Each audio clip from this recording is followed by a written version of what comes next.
Guys, so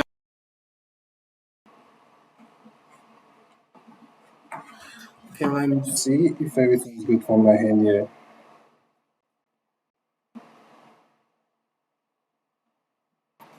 I hope everyone can hear me.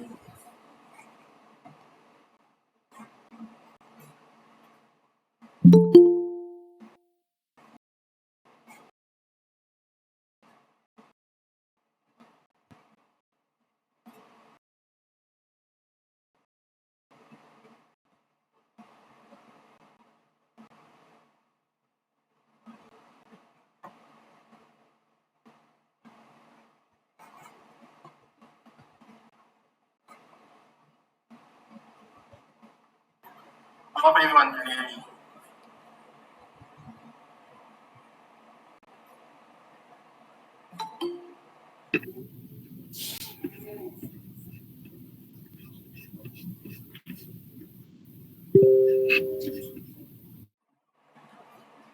Welcome everyone.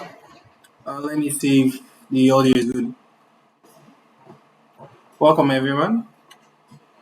Glad to have you join us for today's Naija Hackathon demo. So we have our judges here as well, and we have the hackers here with us who will be doing the presentation for the Naija Hackathon. Let's give it 3 more minutes so others can join us. Then we'll start. So while we wait, I believe our judges are here. Please, can you give a brief introduction about yourself and what you look forward to in the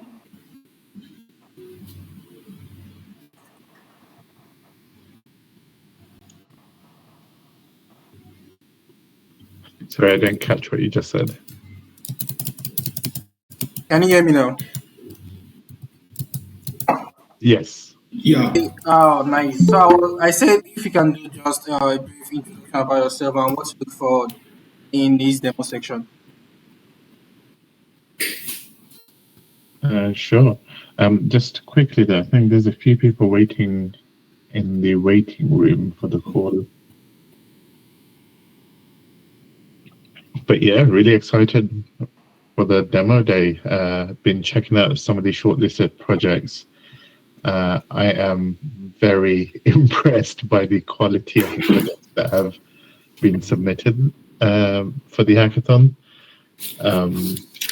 Some of them just seem like people have been working on it for years because, fully built working demos and front ends. It's very, very impressive.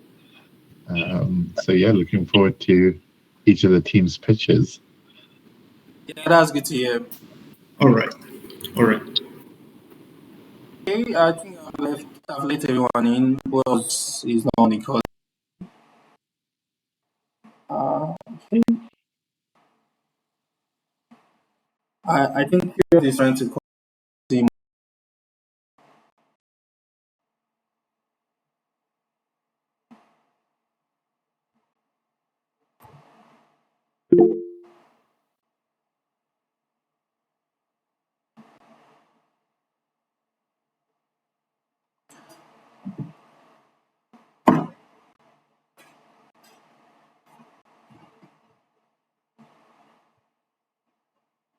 Okay, so welcome once again everyone to Naija, which is the first up on in Africa. It's fully funded by Atom Accelerator DAO. Super thank you to Atom Accelerator DAO in this shout out to see it and to all our judges for taking our time to join today's demo day. And congratulations to all participants and to those who qualify for this demo day. So now we will shall kickstart the demo day.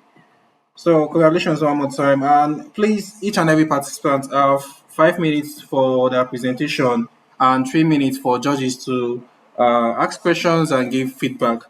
So I believe the first project is here, which is Neutron NFT launch. Are you guys here? Neutron NFT launch. Are you guys here? Okay, if you guys are not here, then we can proceed to delegated staking agents. If you let's begin presentation.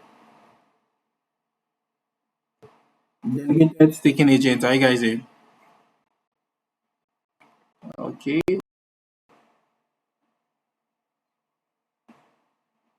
I can see you guys on the call. If you have an issue with your mic, just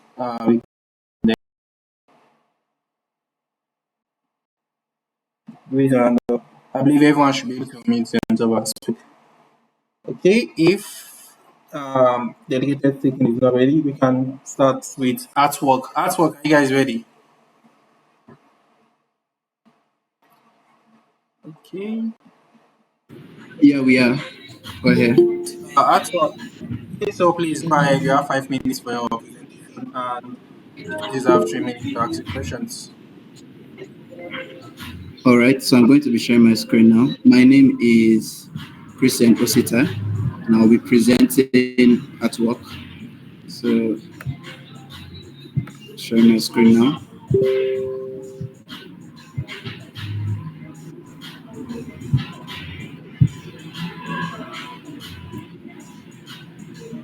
All right, so at work is a platform where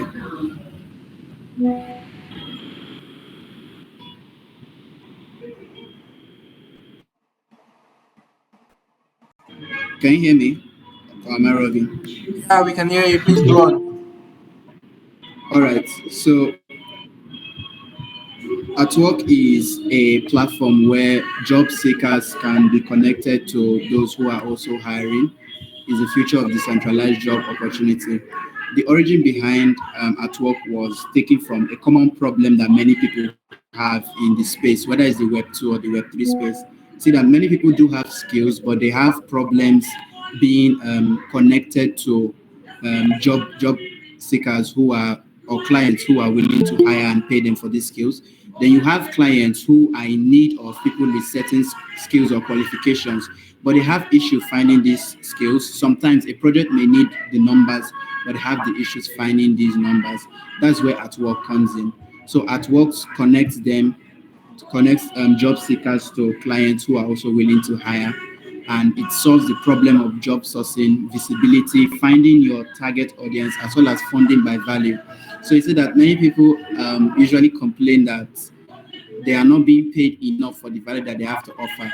So the amazing thing about at work is based off whatever job that is you're doing. Let's say you're a developer, you can actually put in the rates at which you'll be charging per hour, per week, depending on how the payment strategy really works for you. So it solves the problem of job sourcing, visibility, and funding by value, giving you access to job opportunities, giving you the needed visibility that you need. Now, the big question is, where does Cosmos come in? So, at work is integrating Atom, the native token of Cosmos, in payment models. We'll be doing this using smart contract technology. I'm sure that we're all very much familiar with peer-to-peer interaction. So, peer-to-peer interaction works with a smart contract. That means that agreements are met and are very much reliable and trustworthy. So this helps us negate the problems of security risk or disagreements between clients that are hiring as well as job seekers.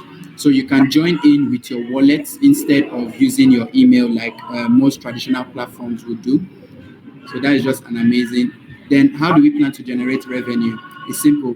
From commission fees, our premium services, as well as advertisements. So at work has provision for regular service and then premium service, just the way you pay for premium in every other platform is the same thing with at work.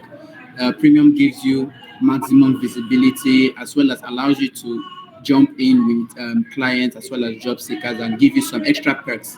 Then advertisement, yes, you can pay with Atom for advertising. Then we have a commission fee for each job that has been completed. So with this smart contract technology that we had already integrated, once payment is made, we have a commission fee that would be sent directly to us. Then you have big project services such as it's no longer just limited to clients and hirer, but then you see that even projects can make use of at work. Let's say Cosmos needs two community managers. You can actually put the job out as a blockchain Cosmos, and then you see that it can go from as big as rows of developers to even post shillers. So now the big question is, how is this secured? like I mentioned earlier, using smart contract technology. As for the marketing strategy, we have a team on ground that is ready to push at work, as well as the necessary connections that is needed since it's a global project. Then, yes, we have started building. So I'm going to open up our website right now. This is the homepage. All right. So in the homepage, it's actually very We we simple to can't get started. we can't see the website. Yeah, I'm sharing it in a bit. Okay. Yeah.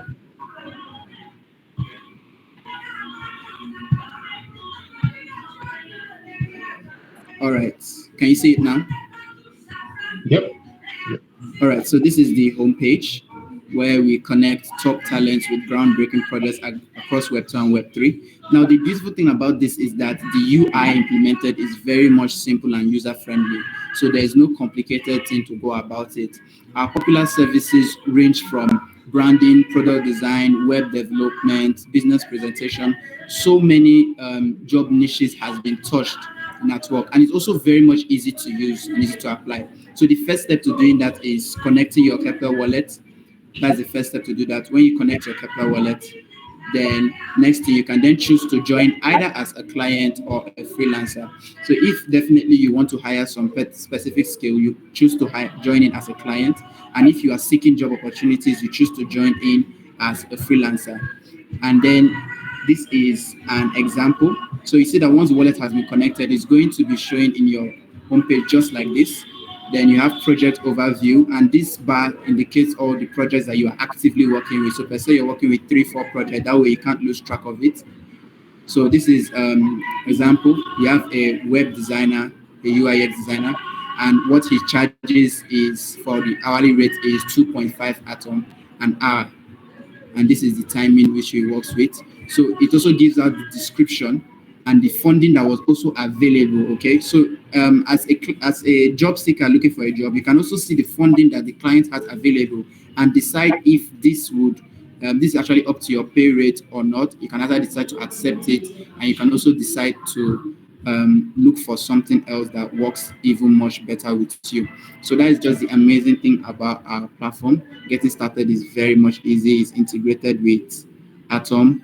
Uh, it has a layout that allows everybody to benefit. So with at work, everyone is a winner.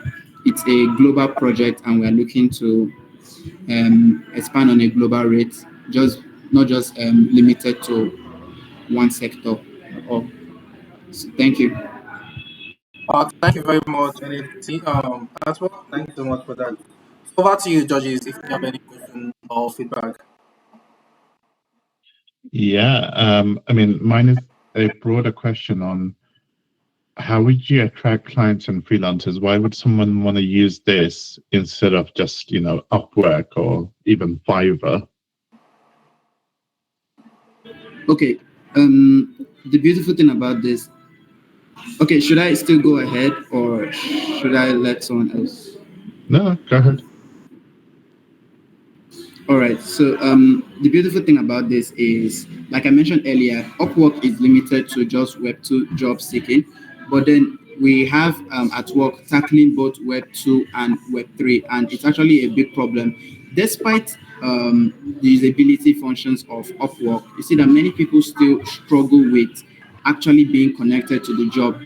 We had done research on many other projects that are building something similar and also taking from their mistakes to improve at work. So that is the more reason why many people are going to want to use at work, because it's going to be better and it's going to cover up a lot more needs.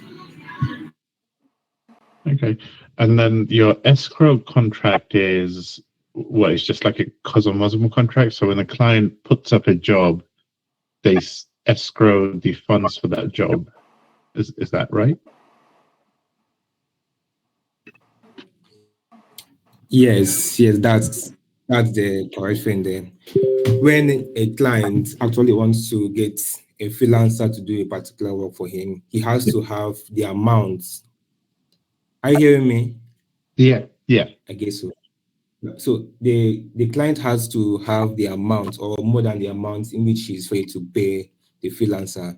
So the smart contract written in Cosmosm will actually log in the fee, and then whenever the freelancer is now done with the work, he can now release the cash to him. Okay. Yeah, Mitch, you can come in there too. Okay, yeah. So I also wanted to add, am I audible? Yeah, you're audible, boss. Please, you have 2 seconds. Okay, so I also wanted to add that you were asking why somebody else might want to use our platform is because we don't. It's our platform is permissionless, just like blockchain is. You just sign in with your wallet, put some detailed information, and then you can apply to jobs and get accepted. There is no location-based payment. There is nothing like that. As long as you work on the job and you work well, you'll get paid. All right. Fair enough. Johnny, you had a question. Yep. Johnny is another judge here. Hey guys, thanks for the presentation. I had kind of 2 questions. Number one, since the payment is in Atom, how will you deal with like the fluctuating prices, right? Is it going to be fixed, tied to the dollar in some way, where the amount of Atom will, increase or decrease depending on the price action? And then the other question is, have you guys looked into AADAO's previous grants? We funded, I believe, 2 escrow module based grants side, and I believe they should still have public GitHub codes over there to kind of like manage it, because this was actually one of the core reasons for building an escrow module. So I just want to make sure that you guys at least have like the code, if you can utilize it. So yeah. Thank you so much. We are going to look into that. All right. Thank you very much, Curious and Siet. Thanks so much for the feedback. So, Trady, are you guys ready for the presentation? Yeah, I'm sorry. I think I missed the first question. Like in terms of like the fluctuation of the prices, is it going to be in Atom, or is it, how are you going to deal with the price fluctuations and volatility? So I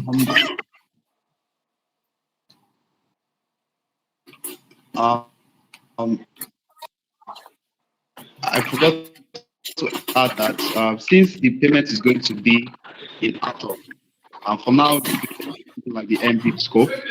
So I think we just leave it to be in Atom. So if it fluctuates, maybe we'll look for other means to solve that. But we cannot really predict price changes. But for now, the payment is going to be in Atom. So if a project you're supposed to pay 20 Atom, even if Atom was like $4 and then it goes to $6, great. You still get your 20 Atom. But if it goes from maybe $4 to $3, sadly enough, you still get your 20 Atom. So we have a fixed Atom price. Maybe when or upon receiving your token goes up again, that we don't have control over that. I was saying thank you for adding the escrow parts, because that's very nice information. It's good. We definitely look into that. Okay, sounds good. Thank you so much.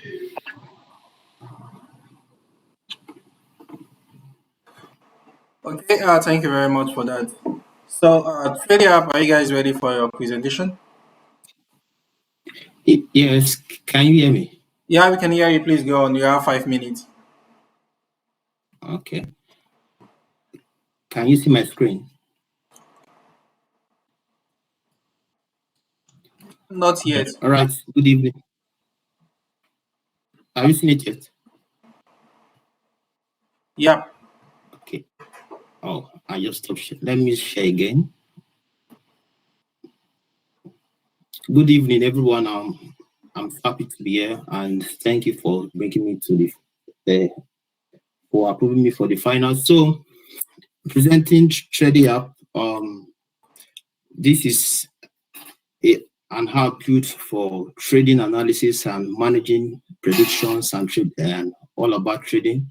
So we try to combine knowledge of generative AI and that of machine learning to build this app with, so that users can come and then traders can come and then analyze the market to get more insight, and then to also try to predict prices by pulling data from real-time price feed.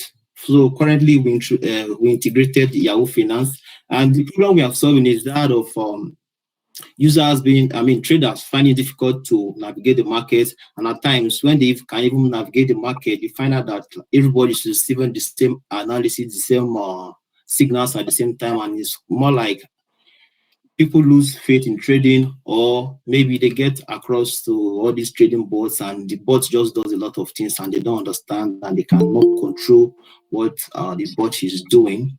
And then also at times there might be some level of secrets that you want to keep while trading from the general market, and at the end of the day gets leaked because maybe you're using just one bot to serve everybody. So that is why we built a platform where there can be confidential trading analysis as well as interactive or technical indicators with AI-powered analysis and machine learning-based predictions. And then, so this is a platform, a decentralized app where we are using advanced trading analytics with blockchain level privacy. So currently we have some challenges in the fact that we've not been able to integrate, or we've not had time to integrate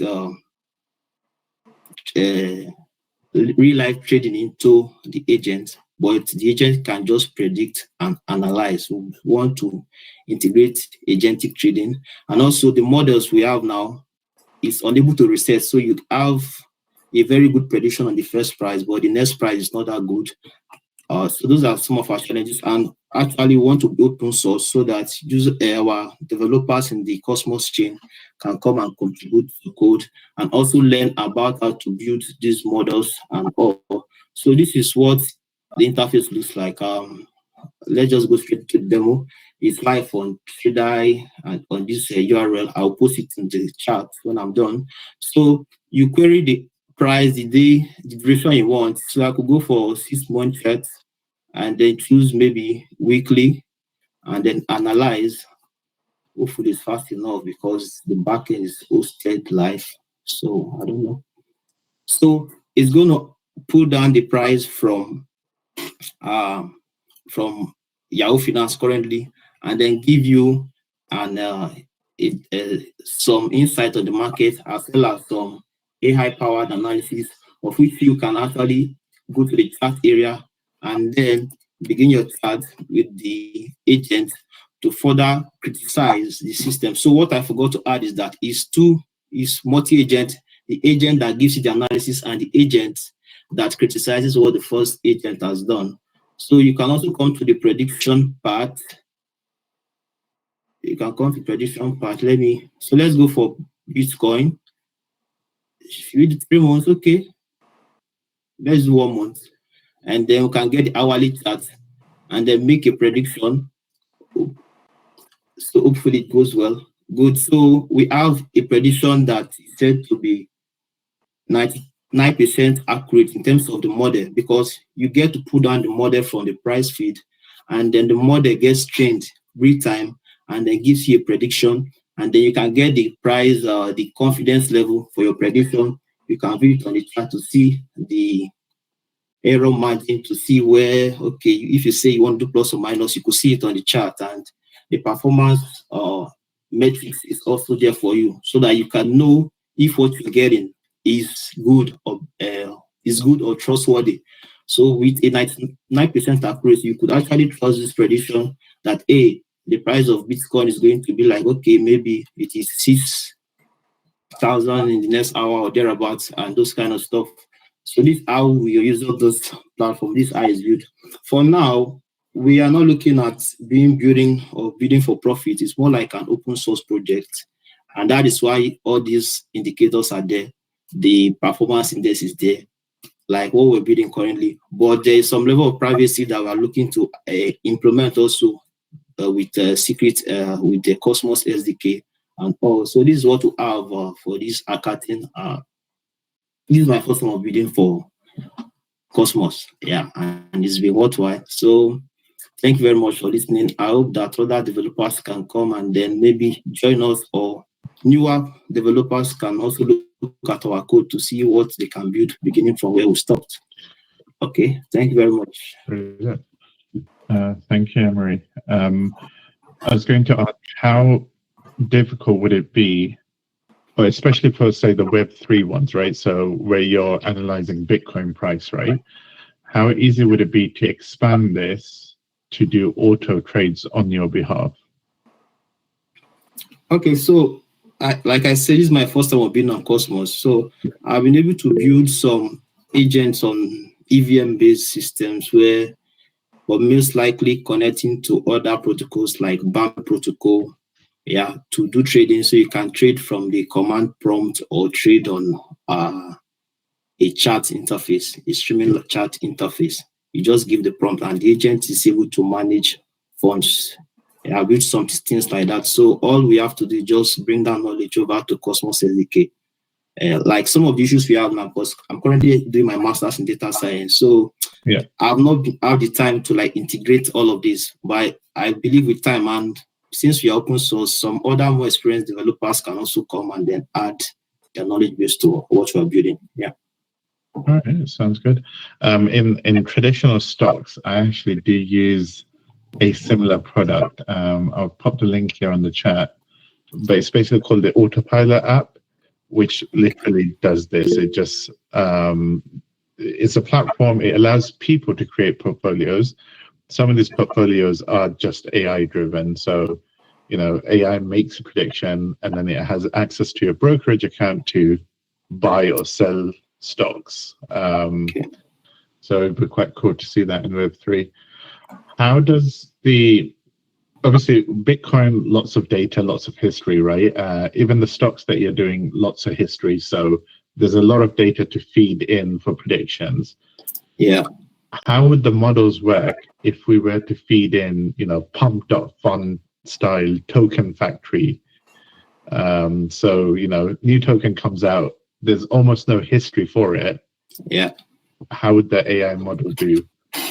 Okay, so like what I demoed, you could get the duration you want to put the data from, and then the frequency of the duration. And what we did here is, what we're trying to do is, it's not like profit based per se. Yeah. We want to like make blockchain trading and this kind of services transparent, and then we are building for productivity and for efficiency. So at times you could query data right now and it's going to tell you that, hey, the data you queried is not good enough for making predictions. If you use the demo, I'm going to post the link. So you find out that there's some kind of data you put down and the agent will tell you, I cannot use the data to make a prediction for you. Can you take another price range? So maybe when you get all those kind of tokens that might not last up to a week to do predictions, it's going to really tell you that, hey, and then even the analysis part itself can even advise you, say, hey, please do not go to this kind of tokens. You advise not to do this. And then so also those tokens that do a lot of jumps, yeah, there could be some issues with predicting. And then the second model we have, the second prediction model we have is that of TensorFlow, and it uses a package called LSTM, and LSTM has a way of dampening those sharp moves in prices, so that when it's making a prediction, it gives you something that is a bit more reliable. And then also there is this accuracy value there for you in front of you, telling you that, hey, this prediction I just made there, I don't trust it. The system could tell you that. It could tell you this is 99% accurate. It could tell you it's 50%.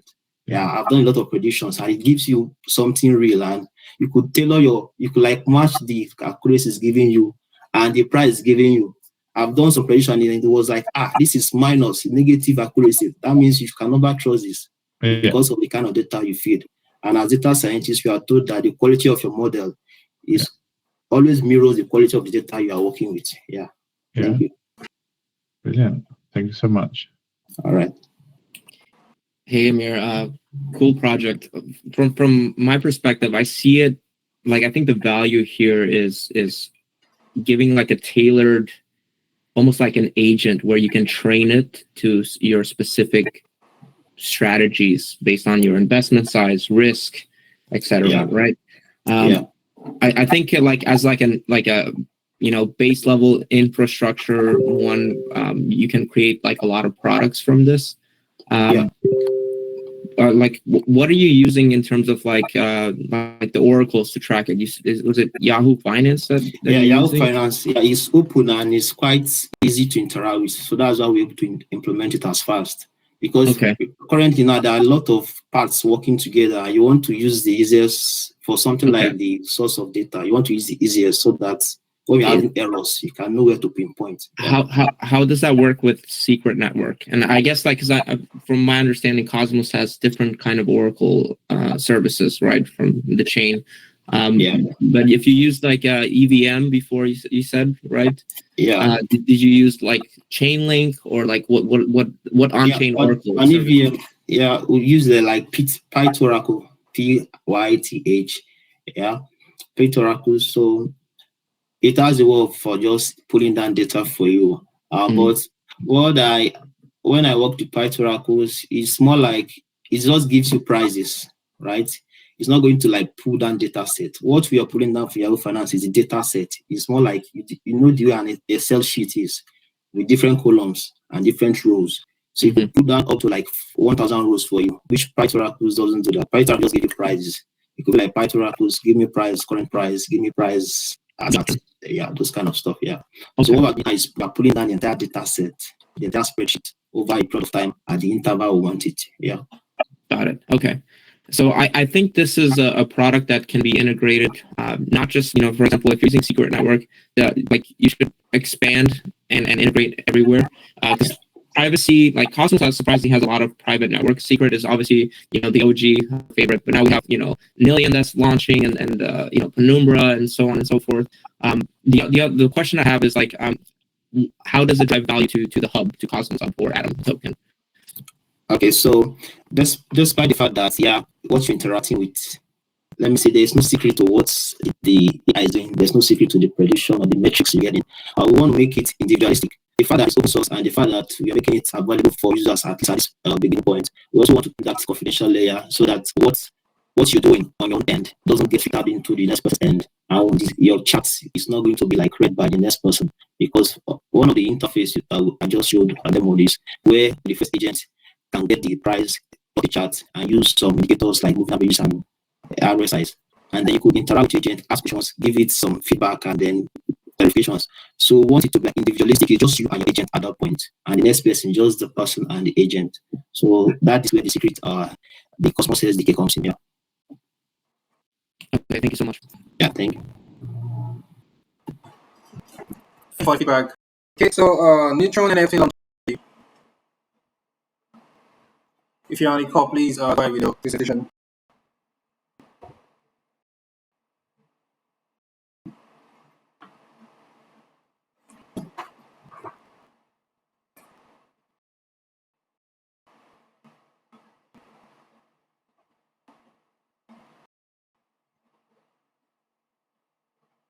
Oh no.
So we have these collection sections. This is where the projects have been launched and where you see projects that have been launched.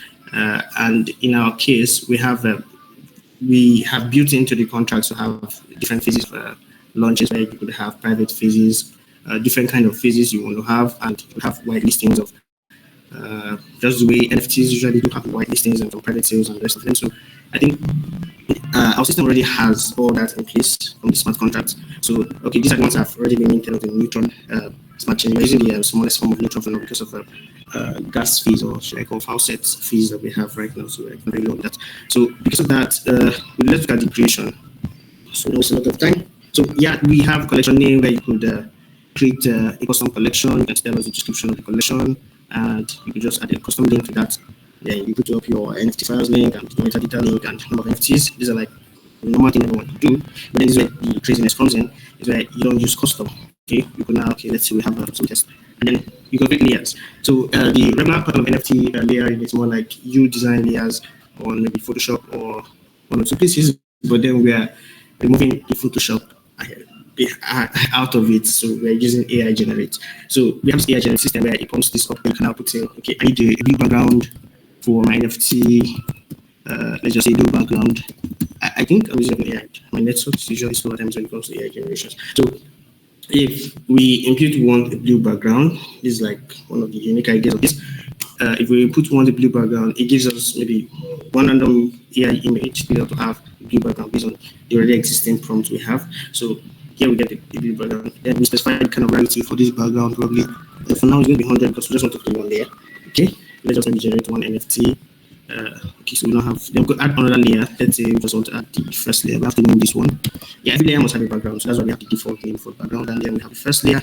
So you can actually choose probably if you have a custom made layer already. So you can choose them as far as you can get straight up. But then if you're not very creative, you want to just create an AI generated one. So you just come here, the already initial prompt has already been here for you. So you just come and say, okay, I want a cat. So this is where we added some little bit of extra functionality.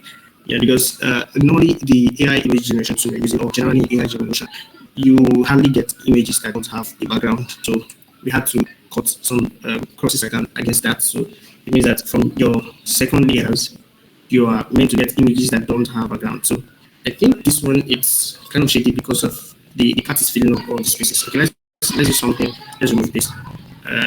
Let's use let's do something like something very small. Let's say a cup. Okay, so we can get a space between all the backgrounds goes out. So just go into it then. Okay, so we're just using one layer, and here you have a text that tells you the number of total possible combinations. Usually layers are being combined. You have a blue background, red background, combine them together. Okay, so this is a cup. So the AI normally, oh god, the background remover sometimes have some excesses around here. So let's assume this was perfected and they were very good background remover. So this is going to be removing the background as well as from the AI image. So meaning that the AI image will come out with the background, and then we're going to take out the background and pull out just the function of the image. So I'm going to use this first layer as the background. So then we now have okay, we can only just combine one image because we have one layer and one background. The background will determine the combination. Sure. Maybe we had two backgrounds. We can't have 102 here, so let's see that. Sorry. Let me generate the background. Let's say we red color background. Just because the generation time usually takes a little bit of time. So if we have red background, so we just do like two combinations. Let's keep this as 100 rarity. Then we play around two combinations there. Okay. Oh, give AI for me. Okay, so this gives us some kind of red, but then because the AI has to select unique images eventually, maybe that's why. Okay, sounds. Yeah, sorry, you want to say something? Oh yeah, no, I was going to say it might be because the prompts you're using right now are too simple. Because I did watch your demo, the demo video that you sent. Obviously, you were using more detailed prompts, and I think that one, yeah, in the demo it was generating images. Yeah, that's right. But the idea is yeah, the demo I did is a different idea. The platform, I think I didn't do this in the demo. The platform has layering system and also has the AI full-fledged generation system. So the one I did in the demo, which is already existing, is where the AI does the whole NFT minting as well. Like we have a large set of prompts that then is like in JSON format. So this has been generated and combined. Then you can just fix the price of it 20,000. So this one I'm doing now is a layer form of the NFT generation. So this one you create different layers and then it combines them into one NFT. Okay, so he combines those layers in different forms. So we have how many? We have two combinations. So if you put like this cup on a blue background, you put the cup on the red background. So this is a different one, particularly. But then I'll still show the next one. So I think this is almost done. Okay, successful. So we have minted that to the testnet, Neutron testnet. Let me show you the next one. So we have this use AI NFT generator. So let me just refresh this page so we don't have mechanics around. Okay, so if we use AI generated, so it takes up the whole space, and then what you only have to put like just an idea, a collection idea. It generates with the collection name and everything. I say I want maybe a mouse wearing caps, or maybe let's say wearing suits. This is like an idea to it. So it brings out this idea and put a full collection, detailed, rarity, parity, metadata, and everything. So this is the metadata. So it gives you a collection name, mice in suits. So two pieces can have the same collection name eventually. Then we have description, a charming tells you the description gives the character, the background, the layers. So it does all that, and the rarity distribution, common, rare, epic, and legendary. And then you can now specify. For now, our AI is limited to 5, but let me just do 2 because of time. All right, then we'll now generate it again. So this one now does the whole layering, both the background and everything, and make sure that all the images follows a certain pattern. So probably if there's mouse wearing suit, all the images have to follow that mouse wearing suit. So this is like the whole agent characteristics. So I call it the collection agent eventually because it brings out a full-fledged characteristics for a collection, and then it makes the AI understand what they're building and build a set of collection based on that. All right, so we have this. So this is the first AI wearing suit, and we have the second one wearing suit. So it makes sure that even if I put 5 or 10 or 100, it keeps the idea. So let's put this. So it keeps the idea. So that's the cool thing about this one. This is fully AI controlled, but then the other one was kind of a little bit AI controlled, but not fully, because then we have layers and everything. So we uploaded this. We're going to check what we uploaded. I think it's a ridiculous price there, 4,000. Then we see how we could meet them as well, and if there is time, I've spent a lot of time already. I'm sorry for that. It's just a lot of features I need to explain. But I think, okay, so all right, so we have this should be done successful. Okay, successful. Yeah, the blockchain is a bit fast. Then we have the collections where we can see the 2 different kinds of NFTs. Yeah, this will take a little time because they have to fetch the collection from the factory contract, and then it has to now go into the NFT contract and fetch the metadata from the IPFS links. Okay, so it pops out first the mice on suits. Okay, then this is test. Okay, I think this is the one we did. So this is, you see, this is a sample image. This cup on the blue background. So the next one is supposed to be cup on the red background. Right. So then you could mint any of this. Let's see the minting functionality, and you can actually click on any of these collections. Let's put this mint. So you can click on any of these, and you see everything on Mintscan. So I'm just trying to fast. So you see everything on Mintscan. Mintscan open, I think, executed successfully. So I entered this. So then the whole blockchain status of the NFT. I think I'm done. This was a mistake. Okay, so this is it. So those contracts we just minted right now should be showing on the transactions. Okay, see them here. So we just did them now. You should be able to see transactions on the neutral NFTs. It's usually using the native token, which is neutral for now. I think maybe subsequently the subcontract is already enabled to accept any kind of token on the ecosystem. So as long as that token is existing on Atom ecosystem or neutral ecosystem, it's going to be available. So that brings a lot of value to Atom eventually. So this is the batch minting and everything. These are like transaction details. So we all can just check it. This is 45 seconds ago. So that's it for it. So is there any questions? No, that was definitely really a really cool demo. I have a few questions, right? So when I was looking at the project, it aside from launching collections, it also talked about AI-powered insights on making an informed decision about NFT launches, about pricing, trends. Do you want to just say a few words about that functionality? Okay, yeah.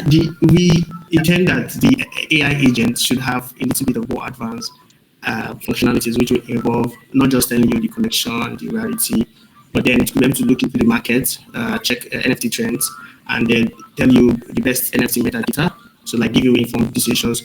That's already on the radar while we're building. So there's an agent for that we are building that should give you NFT insights. So the agent works by going to Twitter, checking already existing NFT metadata, check what's trending, and kind of like gives you some informed information about the kind of NFT idea you could bring about, like sorting your collection idea.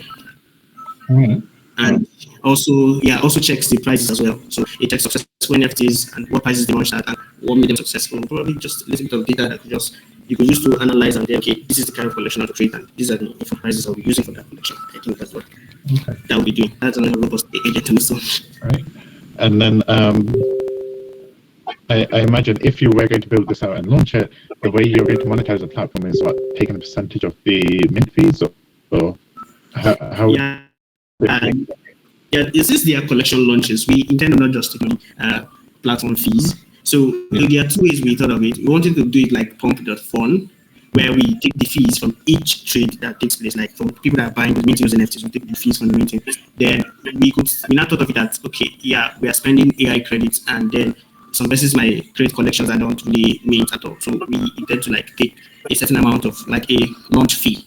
You understand? Probably around $3, $2, something like that, just to cover up for the AI generated credits we're spending on OpenAI or LLMs. All right. The other thing, and I suppose it doesn't apply now, this would be, when you do launch, if you do launch, it's that, so in Cosmos, obviously through IBC now, we can transfer both tokens and NFTs to, other chains and other platforms. So do you think there's a future where you would have your project as the launch pad, but then auto list these NFTs on marketplaces like Stargaze? Because Stargaze, in Cosmos, Stargaze has distribution and users. Okay, yeah, I know about Stargaze, and then the functionality you're talking about probably is more like a marketplace. But then what we could do is, by default, NFTs can be transferred via IBC. Yeah. Yes, to any other blockchain. Yeah. So basically, maybe we could just have an integration that will enable people from cross-chain to mint the NFTs and then have it bridged to them automatically. So I think that just be like a way of calling all the other IBC enabled chains to the launch as well. So we don't center it around just maybe Neutron blockchain entirely. So if you're on Stargaze, you could mint. It goes to Stargaze. If you're on Atom, you could mint. It goes to Atom, and that would just be like one plug NFT that just distributes to everyone. Yeah, sounds cool. If you launch it, I'm really looking forward to creating my first AI-generated collection, because this is like a dumb-proof way of generating new collections, right? Easy way. All right. Johnny, do you have any questions? Yeah, this is actually a cool project. Do you have any plans to integrate it with any marketplace, or is it going to be a standalone thing? Because I know Superbolt is launching on Neutron soon, I believe. Obviously, we have Stargaze and Cosmos. What's your game plan for that? Okay, yeah, I have a plan of building a marketplace, because just the way other launchpads work, you have the launchpad for tokens. Let's give an example, like the Binance launchpad, where you stake some little bit of funds and then you get a new token into your wallet. So you could sell those tokens in anywhere that token is being traded on. So for me, I feel we could actually work standalone without being supporting a particular marketplace. So everyone has the liberty of going to whatever marketplace was sent on, whether Stargaze or whatever. So, but then if we want to maybe support a particular marketplace, maybe just to maybe enhance maybe trades on that marketplace and everything, maybe add some little AI feature between that marketplace and our launchpad, where maybe we could analyze the marketplace and check trades from that marketplace. Maybe we'll have a lot of feed data from the marketplace to be able to analyze with the agents and AI model. And that would be a cool idea. Yeah, if we have to integrate with a marketplace, yeah, that would be a cool idea. But then if it's particularly like having to sell on marketplace, I think any of them could sell on any marketplace if they choose. It's their choice.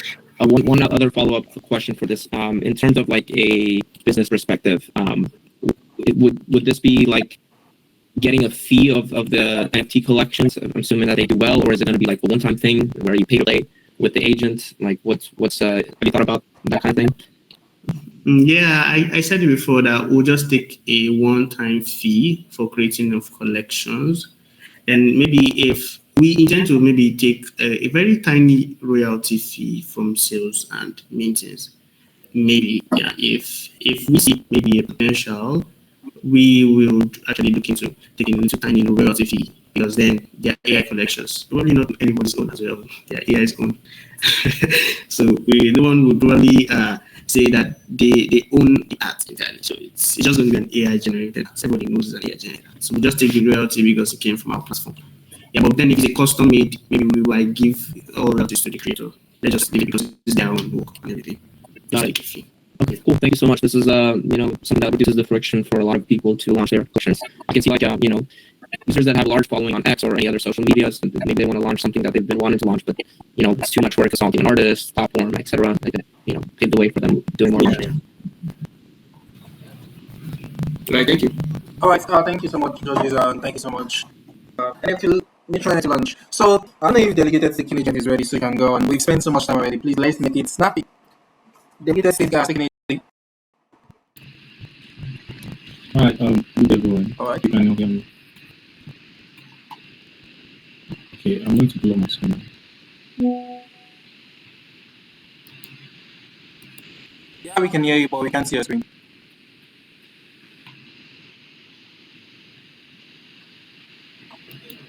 Okay. Is it up now?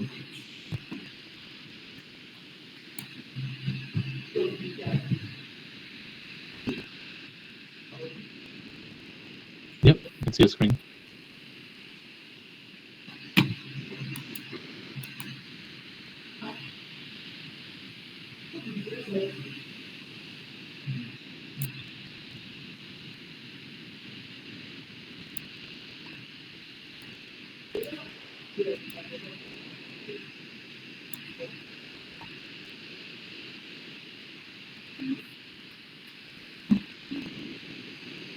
Okay.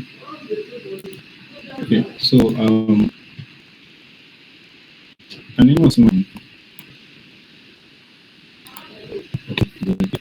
All right. So thank you very much for the opportunity. So basically, the we are going to I'm going to be presenting the delegated staking agent on behalf of the team, and basically DSA is dedicated staking agent, and it's a centralized platform for delegated staking within Cosmos ecosystem, and we leverage the Cosmos database ultimately to enable users also call grantors to delegate specific staking actions such as token dedication, vesting, claim rewards, amongst some other features that user can give grant permission on to a delegate, which is more like a grantee. So while basically still maintaining or retaining control over their assets, their funds, or they still have control.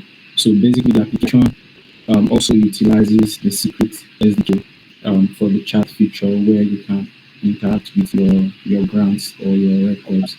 And basically this the value proposition revolves around Africans because I'm trying to address some issues where users, Africans, basically can delegate specific staking actions without losing control of their funds. So, and DSC ensures that the process remains safe and user-centric.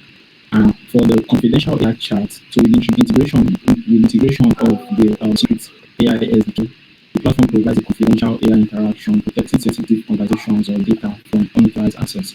And this will be very important for Africans because they can engage with AI models without fears of misuse. And there are other important factors or features like the privacy protections for and also the securities because it utilizes Cosmos technology. So basically, I'm just going to demo the application, and so user can create grants by clicking on the create new grant button. So this takes the user to this page where they can create create a grant. So if, for instance, you want to delegate your voting power to someone else to participate in to vote for you. Okay.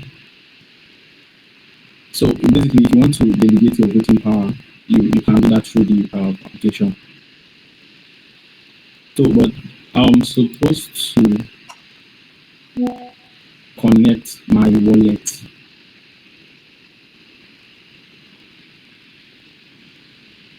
So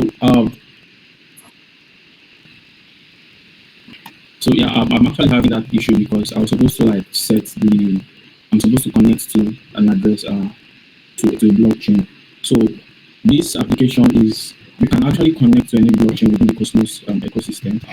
So you can connect to Cosmos Hub. So when you do this, then you then define the chain name and other relevant data. So for this particular user, the grants by this user is the permission is to vote, and but doesn't in terms of the grant that's being delegated to this user, there's none.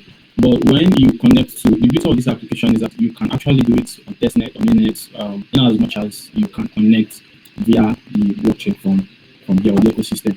So for instance, let's try Osmosis testnet. So I'm now connected to Osmosis testnet, and here I have some grants that being delegated to me, and I also have the ones that are delegated to other people. So to create grants, just click on the create grant page. So I have another account here, so I can copy the address and copy this address, and then select the permission I want to grant. So let's say I want to delegate. So I have the power to decide on how the amount of token that this particular that can be delegated. So I can take 2, for instance, and then you can select the validators from the allowed list. You can also deny a particular validator. So I think I have this already, but let me allow wildcards. So if I want to deny this person, I can also do that. So the application is tailored in such a way that you still have control over how you manage your assets or your tokens. So I'm also going to set the expiry date, and as soon as I'm done that, then sign this transaction. So once it's approved, I can go to the home page and view my grants. I can view my grants page. Then, so this is the one I just created. I just edited this, and I can actually revoke this permission. I can also view more, and then revoke at once. If I also want to create, I can click here and go to the part where I want to go. And it also goes for the part where I want to view grants by me. So in this case, I can also view the votes and the delegates. So yeah, I can, okay, for instance, the delegates, I can stake and also claim the reward. So the beauty of this is if I sign in as a delegate, it gives me permission to sign in as that particular user. So, but the beauty of this application is that you can persist data when you click on the dashboard. So you can actually view your granted grants and also your grant high. So this is the one I just created, and you can persist this data. So we use a local we use LoadDB for just persistence, so that our secret AI can interact with the data. So if we want to interact with the secret AI, you just click the secret chat and to navigate to the chatbot where you then interact with it. Yeah, you can actually do that. I hope you can still see my screen. Okay. So you can actually do that if you want to create a grant. Let's say you want to delegate. Okay. So let's say claim here. Send. So you can set the limit. So if you want to give someone the permission to send, like make certain transfer or transactions using your wallet, you can do that. You grant the permission and also set the limit amount of anything you want. So let's say when you do that, and you can also set the permission to expire. Send. So you can set grant this user the limit.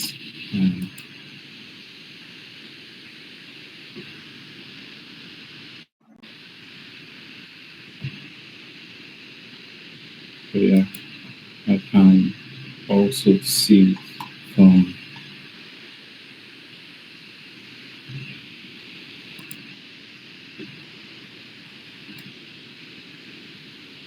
Okay, cool. I see. Yeah. So permissions are, withdraw rewards, vote, delegate. So maybe like permission to like IBC. Well, is that send? Would that be the send part? Because I like it's Cosmos is a little bit different from just like a generic layer 1 where you can do various DeFi activities. With here you have to hop on from chain to chain, right? So I don't know like the technical limits in that aspect. But I do see a lot of potential in this. Like I said, I think the core tech behind it has a lot of potential where you can build a front end that essentially allows you to one-click delegate your funds to one of your friends or trusted third party, and they can go ahead and do DeFi, stake, vote on your behalf, and keep your wallet activity high in that sense. Yeah.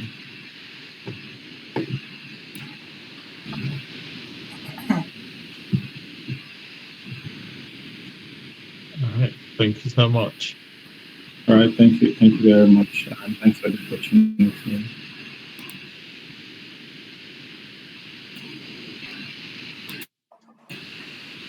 All right. Can everyone hear me? Yep. Okay. Yeah, sure. Trading app, are you guys ready? Trading app, are you guys still here? Okay. Trading app with the demo. Oh, they did that already. Oh, probably I missed that. Yeah. What about interchange? Interchange, are you guys ready? Okay. I think in the presentations, HypeX, I'm supposed to.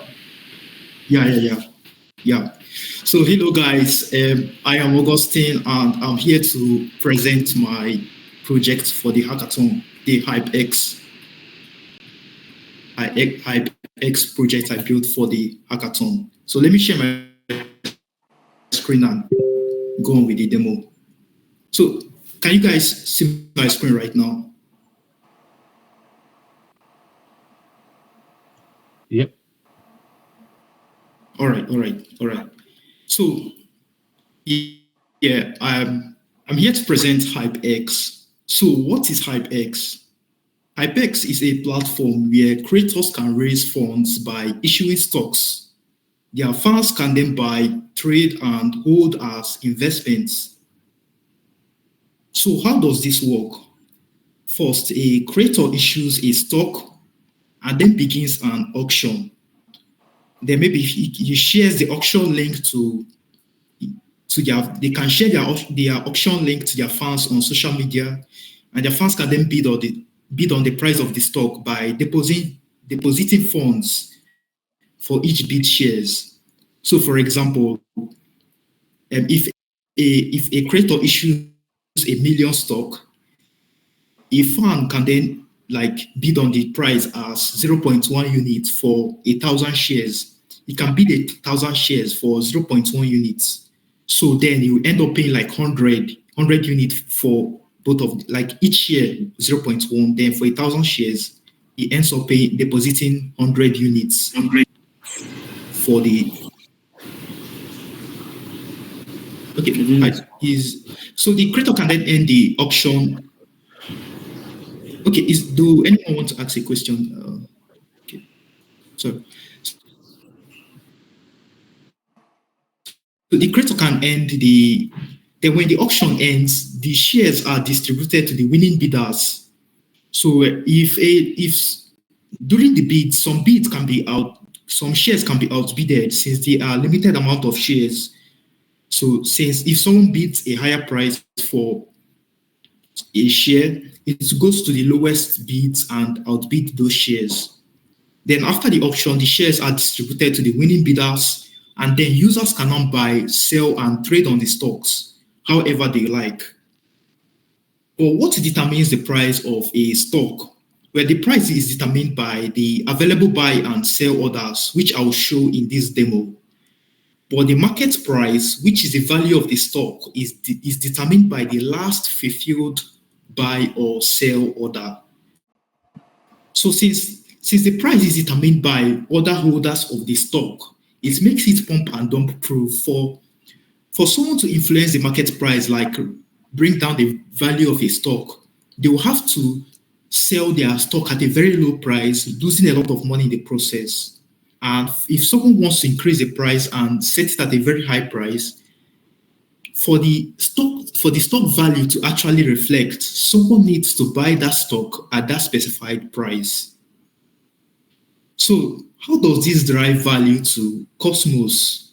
Where this is deployed on the Chihuahua blockchain, the first meme coin blockchain in the Cosmos ecosystem. And I built this using Cosmos version 1. And you can you can easily upgrade to version 2 by just increasing the upgrading the dependency, like this Cosmos standard, Cosmos STD and Cosmos storage, increase it to version 2, and you can deploy it on Osmosis, which uses version 2, but Chihuahua uses version 1, so I downgraded it to version 1 before deploying. And through the influence of the creators, fans needs to buy the native tokens of the deployed blockchain. So if I deploy to Osmosis now, for fans to be able to buy a stock from the creator, they need to purchase the native tokens of the deployed blockchain, which will increase the price of the blockchain's native token. So now let me show this practically. Through a demo. So right now, this is the project here. So right now let me assume I'm an influencer. So in this my wallet here, I created a wallet for like the influencer and 3 users to simulate like a real life stock issuing and trading. So right now, let me create a stock as an influencer. So in this place, it loads my stock, but let me just go ahead and create a new stock for now. Let me give it a ticker. To create a stock, I need to assign a ticker to it. So let me assign Cosmos as the ticker, but you have to use like a real, like maybe if the influencer's name is Alex, it's much better to make the ticker symbol Alex and so on. So let me create this stock and then sign the transaction and all that. So to create the stock, it will execute this contract I wrote in the Chihuahua blockchain. So let me approve, and when it's done, it might take it. Yeah, it have been created. So let me go to my stocks dashboard, and it will list the stock as an upcoming stock. Right now, I have a trading stock. It's upcoming because the auction hasn't started. Like if you look at the flow, the creator creates a stock, then begins the auctions, then the users will then bid on the price of the stock. So let me go to my auctions and then start this auction. Yeah, approve. And now the auction has started successful. So the auction has started. So let me go back to the homepage as a normal user, like as a fan and not an influencer. So right now, this is dashboard of the influencer, but let me switch to a different user. Let me switch to user 1, like the first user, simulate a user bidding a stock. Okay. So yeah, it's going to refresh.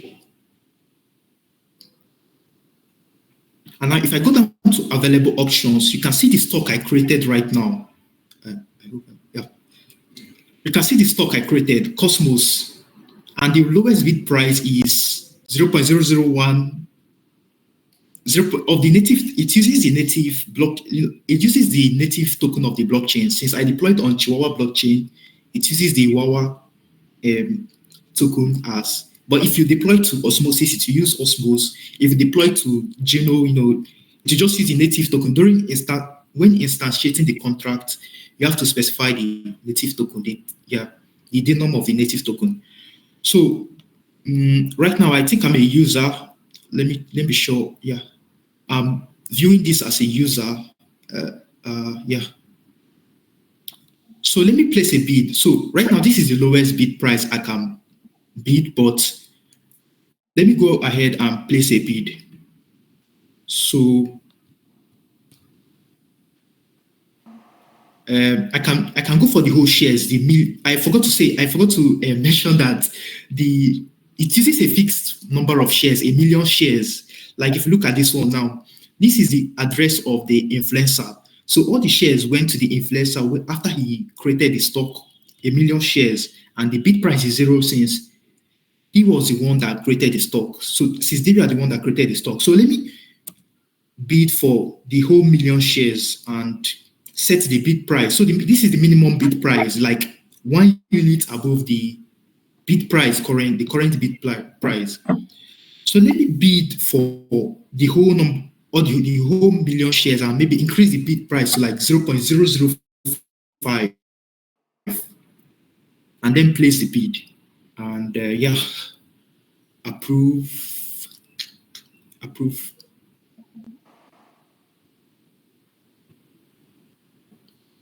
Yeah, so it will go to my bids table, and now I can see my bids. I requested for 1,000,000 shares. I still have 1,000,000 shares left, and this is the price of the share currently. Since I bid the whole share, all the shares for this price. So this is the stock now assumes a market price of this value. So let me switch to a different user, and I'll be like a significant amount. So I'll go to bids and then choose this Cosmos as my bid. And instead of bidding all the stocks, let me just bid 900,000 instead of the whole 1,000,000 stocks. Price is calculated. So since this is the bid price, 0. This is the last bid I bid this price. I mean, this is the lowest now. So the minimum bid price is now 1 unit above the lowest bid price, lowest open bid price. So, but instead of bidding this price, let me bid a high amount to prevent someone else outbidding me. So let me bid for 0.001 and then place this bid. So let me cancel this transaction first and show you my balance right now. Show you the balance of this guy. So this guy has like 900 token and 970 Wawa coins. So let me just place this bid, and the price his balance will drop since he's making a payment to the let me do this and then he has bidded this for this. He bidded 900,000 for with this price, 900,000 stocks for this price. And if I check his balance, he decreased because he's paying to the contracts. So some of the money will go into refunding the last bidder, the person he outbidded. So let me switch back to user one and show you how his dashboard looks like. So yeah, he requested for 1,000,000 and now he has 100,000 left since user two outbidded 900,000 from user one, and yeah, he's left with 100,000 shares left, and his balance he actually got refunded. He got refunded for 900,000 of those stock, but I forgot to show the balancing the first time. But let me switch to user 3 and place an even higher bid for the stock.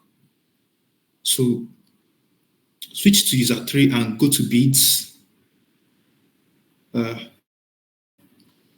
So right now, you can see that the minimum bid price is still 0.005. Like if when I open this, you see the minimum bid price at 0.006, because if I bid for maybe 100,000 shares, it will outbid this guy. So that's why the bid price will be just a unit higher than his bid. You understand? But if I increase the amount to 150, it will then cross over to this guy. Now the minimum bid price is 00. It needs to outbid 50 from 50. I'm asking for I'm asking for 150,000 shares. So it will outbid this guy totally, and then bid out 50,000 from the last bidder, and then this user will get refunded for the shares that were outbidded. So this user up here is user 2, and his balance. Okay, let me just set the bid as 0.001 and place this bid.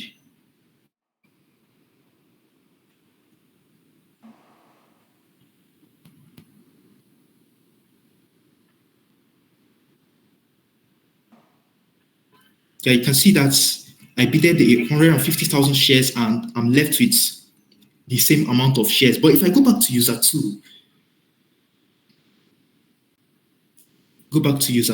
and check his balance.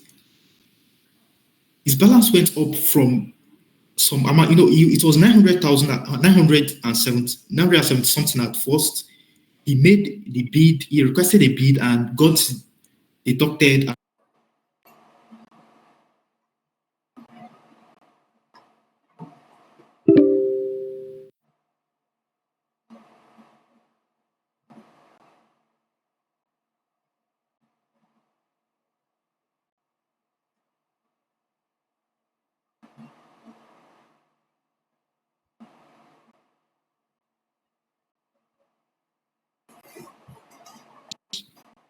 So if I go to the bid distribution, you can see that, yeah, this guy has 850,000 shares, while this other guy has 150,000 shares. And these are the minimum bid price. So for me to outbid this guy, I need to pay this amount of money. And for me to outbid this other guy, I need to pay a unit above this one.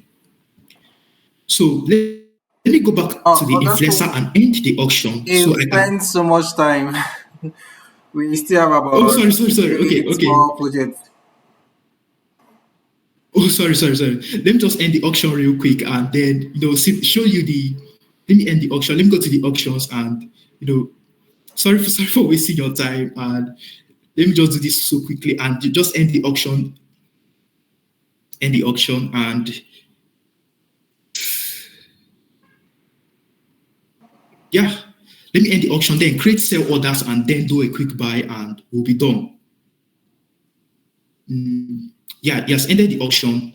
So let me switch back to user 2, to user 2's dashboard, since user 2 and user 3 are not outbidded.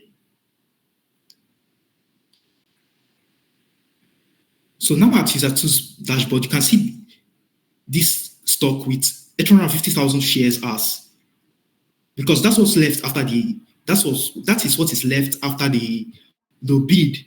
So let me go and trade and make a sell order. Let me say he's happy with this amount and he wants to sell his stock. So let me say he wishes to sell, let me say 800,000 of his stock, of his shares, and he's okay with 50, and maybe set the bid price as 0.1, and then place the order.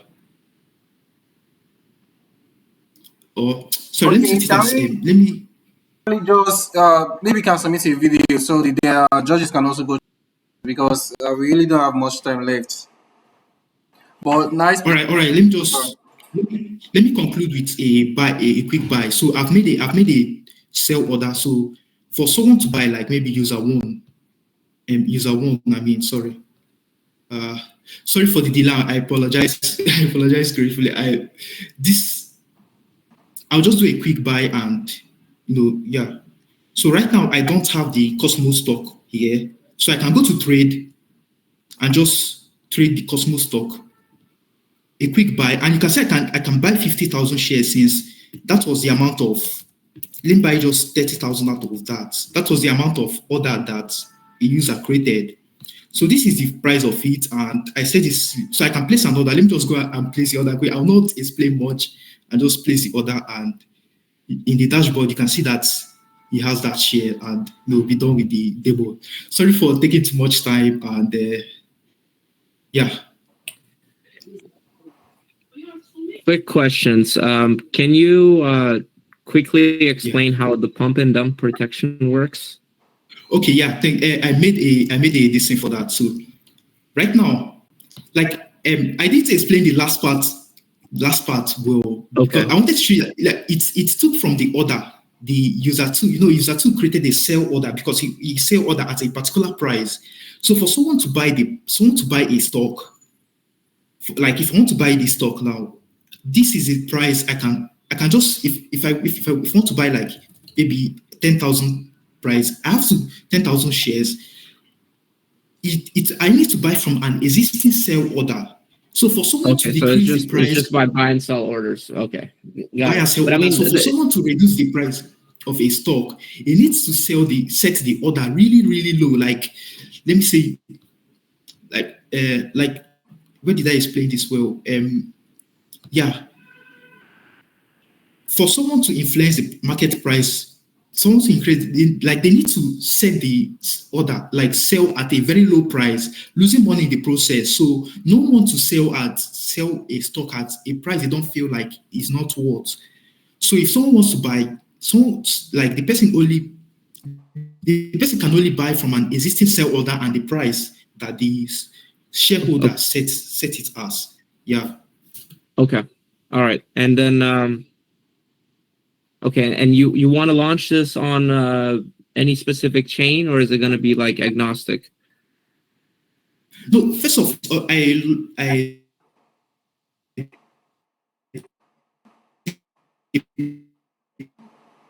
deployed this on the Chihuahua blockchain, but to deploy it, you can deploy it on Osmos Balin. So if they're running version 2, just upgrade these three dependencies to version 2, to their version 2, and just deploy. When you're instantiating the contract, you need to specify the number of the native token of the blockchain. Yeah. So it's kind of agnostic, but this one in particular was deployed on the Chihuahua blockchain. Got it. Okay. Thank you so much. Yeah.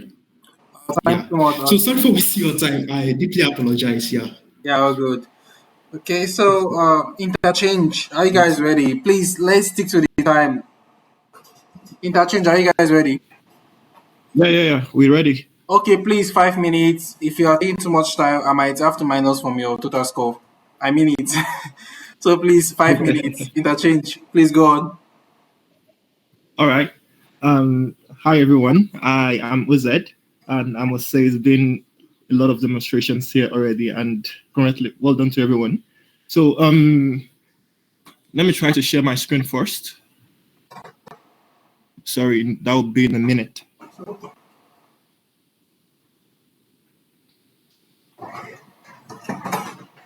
Okay. Just a minute.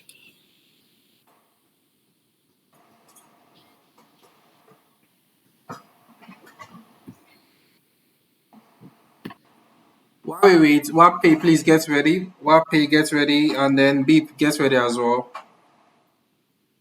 Okay. What the fuck is going on?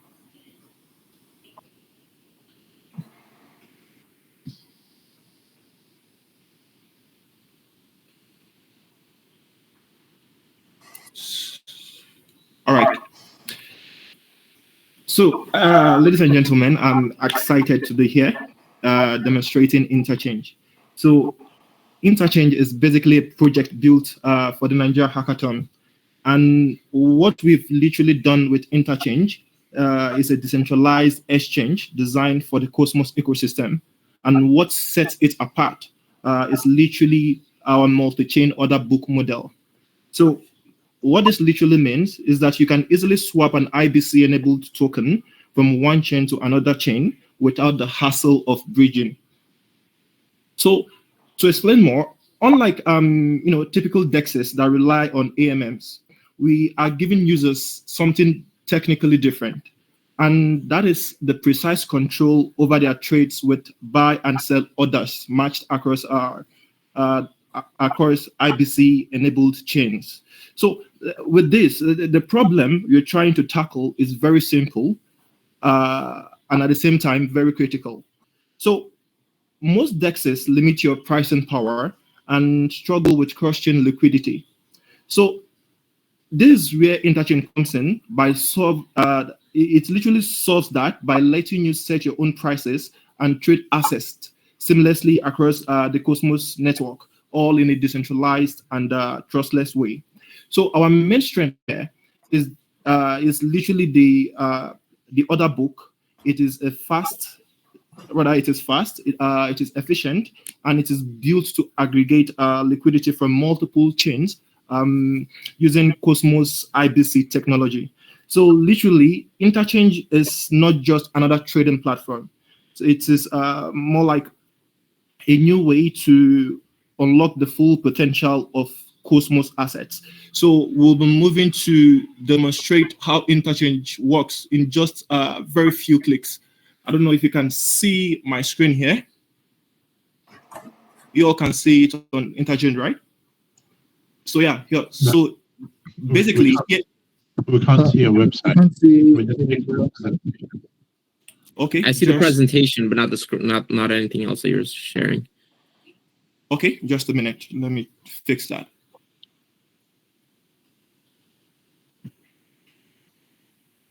I'm sorry. 1 minute.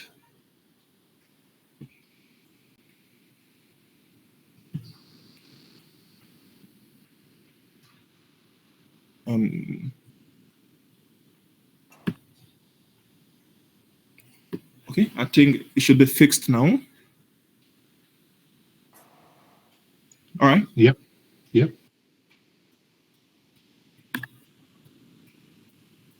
Okay. We can so, see it.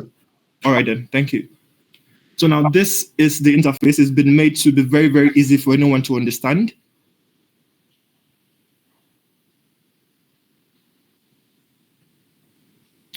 So yeah, it's been made easy for anyone to understand, for any user, maybe a newbie, any experienced person to easily understand. So right here is your is where you connect your wallet. I think it's already connected here. You can use Kepler, Leap, and all other Cosmos IBC, all other Cosmos enabled wallets. So here is literally where you get to choose the chains you want to swap from. So basically, here's the network. You have different Cosmos networks here, from Cosmos Hub to Osmosis, Juno, Secret Network, Akash, Stargaze, and the rest. So basically, you choose your network. Here, I'll still choose Cosmos Hub. Then the token you would want to like swap to another. Let's say, okay, USDT. Then for the network you're trying to swap to, we have, let's say, let's choose. Okay, let's say Secret Network with the SCRT token, of course. So all you've got to do is to impute your token. Let's say I want to swap 50 USDT to SCRT, and here it is. The conversion is 166.35. So, and in one click, you can see the slippage and the bridge fee there extremely low. So with one click, it's done. Yeah, swap successful. 50 USDT to 166.35 SCRT token. So that's basically what Interchange, what we're trying to do with Interchange. So our plan for Interchange now is to propose the Interchange model for Cosmos Hub and other chains to allow real deployment. Thank you. Thank you, Abdul Rashid. Over to you, judges. Quick question on this. Will this open up abilities for like limit orders and, some kind of AI trading strategies? And then where exactly is this deployed into? Like, which chain are you planning to deploy it into?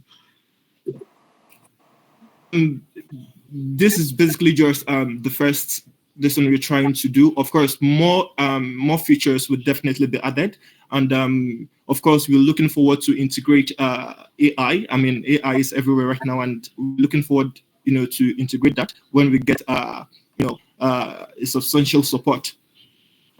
So as for you said, what's the last question again? Sorry. Just more about where it's deployed. Like, okay, maybe a better question is like, what is the difference between this and Skip Go, for example?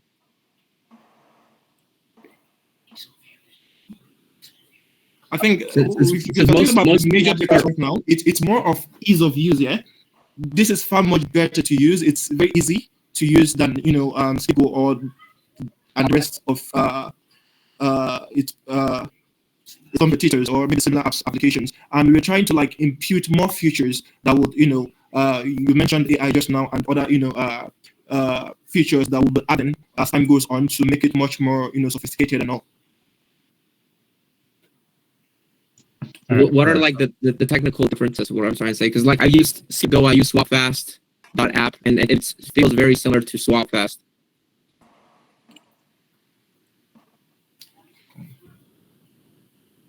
All right, just a minute.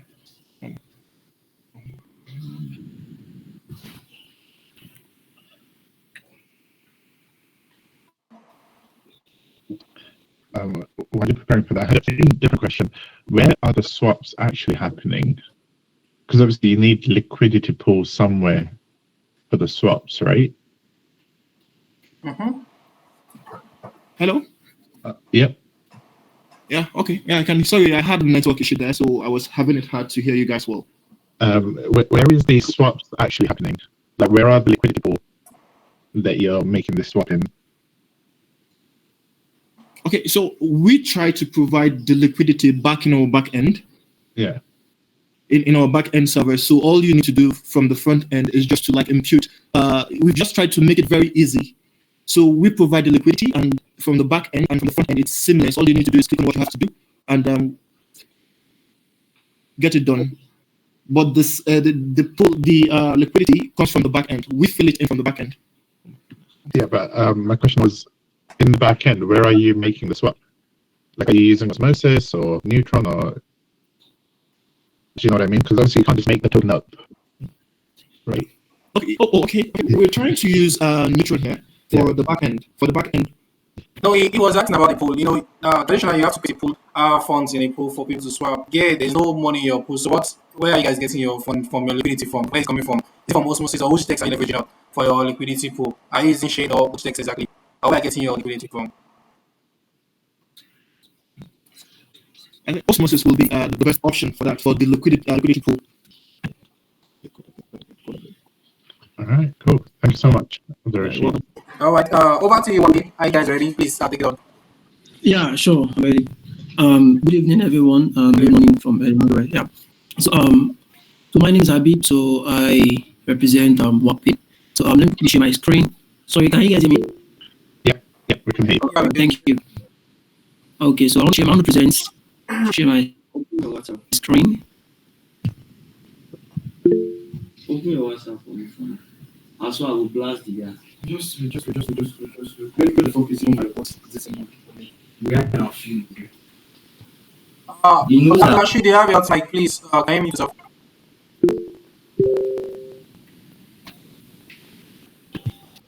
Yeah. All right, guys. So can you guys see my screen? Hello. Can you guys see my screen? Can you guys see my screen? Yeah. Yes. All right. Thank you very much. So WorkPay. So what we do in WorkPay, we revolutionize real estate with Cosmos blockchain. So the problem we're solving in the meantime, when it comes to real estate, there are some problems with real estate, which is when it comes to the traditional real estate transactions, they are slow and inefficient. They fill with expensive intermediary, variable to fraud, limited in payment options, and lacking in transparency. So our solution in WorkPay, by a decentralized marketplace for real estate powered by Cosmos blockchain. So one of our solutions is that we connect buyers and sellers directly, so you don't have to go through any intermediaries. And we also use a smart contract powered ecosystem, to power the transaction. And also we use Neutron and Atom token payment for instant settlement. So and also blockchain verification for ownership records, and also elimination of unnecessary intermediaries. So how it works, so we also just connect your Cosmos wallets, Kepler or Lib. So and also we browse properties like listing, so purchase directly using Neutron or Atom token. So smart contract uses through and ownership transfer, then complete transaction in days, not months, unlike the traditional real estate where you have to go through some documentation and like before the transfer of ownership is to the person. So the key features we have is trustless transactions, no intermediary needed. So tokenized payment, we're using Neutron and Atom for cryptocurrency. So export protection, so fund secured by smart contract. So the fund debt secured by smart contract. Also wallet secured, so it's very simple and secure login. So we also have blockchain verification, which is transparent ownership record. So the technical architecture for our platform, so we use front-end JS. What we application also use a backend using Node.js plus database and databases MongoDB and IPFX for our architecture. So we're also in the blockchain, so we're using Neutron blockchain and Atom blockchain. So smart contracts we're using Cosmos in for escrow and transfer of funds. So why Cosmos? Because Cosmos performance very fast and transaction time is lower compared to Ethereum, and also using Cosmos for secure, efficient smart contracts. And so IBC protocol feature cross-chain capability, which is one of our plans in the future. So we also have an ecosystem established wallet infrastructure. So user experience. So for sellers, just list properties with secure verification. Then for buyers just to browse, then purchase and transfer ownership of the fund to the ecosystem. So for both, it reduces cost, fast completion, and security. So I would like to walk you through our demo what they call the application. So can you guys see my screen? So this is a demo application. So before we run through the demo, so we have two users there, the buyer and seller. So now I try to create this wallet using. So I try to create seller's wallet and the buyer's wallet. So this is seller's wallet and also the buyer's wallet. So let's assume for a seller, you just have to connect this wallet to the application and go to the seller tab. So in the seller tab, so we have all the products. We have the active ads and the poster. So when you click on post, and this is where the seller can post whatever his properties, also maybe it's land or houses or anything. So let's just try to create a simple. This is selling house. Let's say duplex. So then the land of the let's say the size of the house. Let's say to let's say duplex as well. Then give it the amount you want to list. So let's say list at 0.1 trillion. Then also you're going to choose the category. So you can say it's duplex, you're going to choose duplex. So depending on how many of the land you say 2 or 3 or 4. So let's assume you say 1. So then you're going to provide the seller's wallet address. So for payments, whenever you want to pay, whether the escrow contract you want to pay. Then next thing is to select this location where what they call is like the location where the lands or the properties are situated. Then after that, you write the description. Sorry, so you write the description for the land. Say this is the land or house. This is a duplex. So then it's going to upload the documentation. Sorry, the image of the land you want to sell. So they just pick an image in your house. So this is it. It's going to upload the image of the land you want to sell and also the documentation of the land. Then I just pick any random documentation. So then all you have to do is to submit the post. So the product has been loaded. So if you come to active, as we should be seeing the ad that was uploaded. So it's one stock, this is 0.1. So if you come to the house, what they call the place, so you should see the new house that was uploaded, the new house. So this is for the seller, this is how the seller, this is the seller's journey. So the seller try to switch the buyer, the buyer will buy the land, wants to buy the property. So I'm disconnecting this and connect the buyer.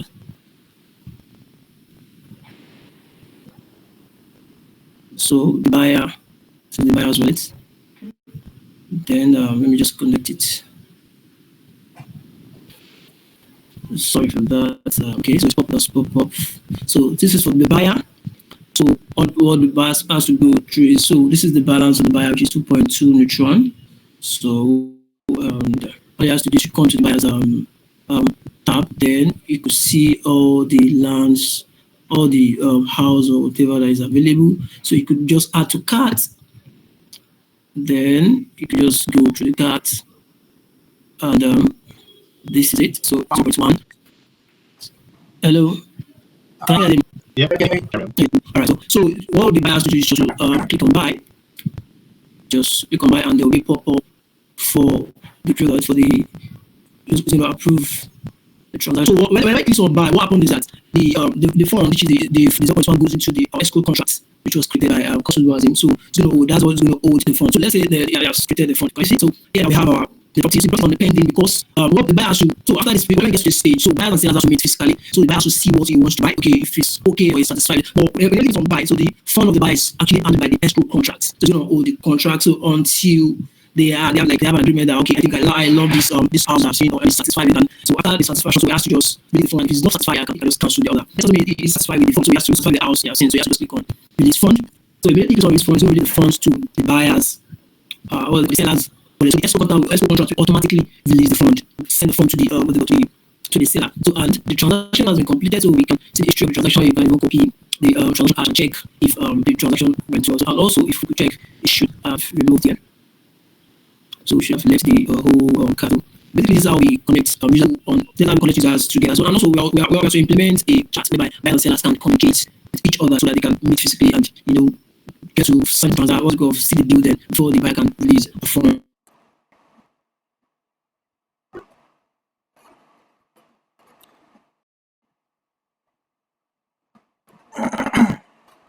Sorry.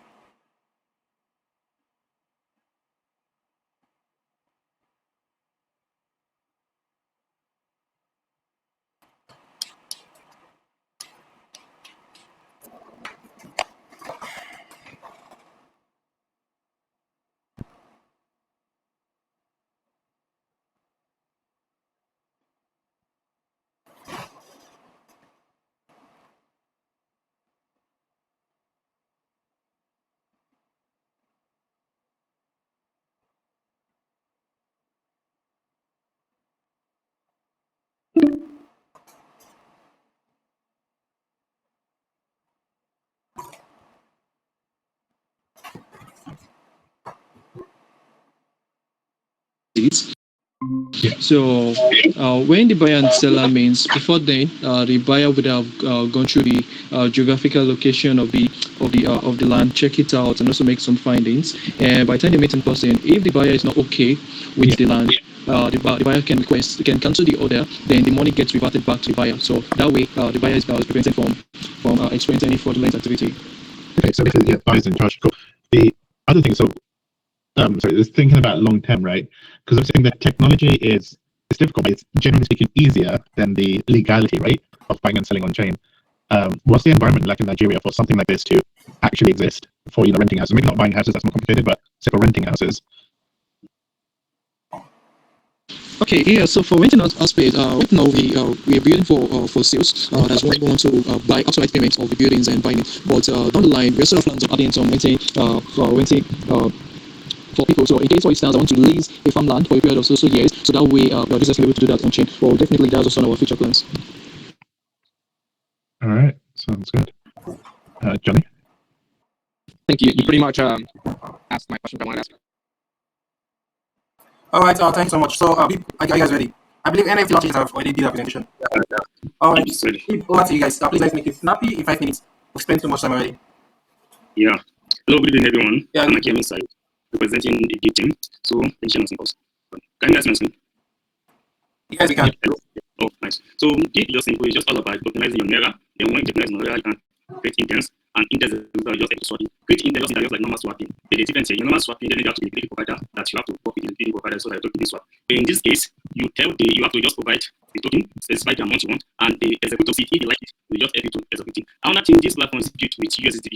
Isn't that? So anybody, if you are using tablet or a body phone, you can just work with the application. So let me just move on to the demo. So I think now we are using an Africa test and a native simulator to run it. So I'm going to make pages. Let me enter a number. I'm going to get something on it. This is our code here. If we were using the test one, so that's I'm using the simulator to run it.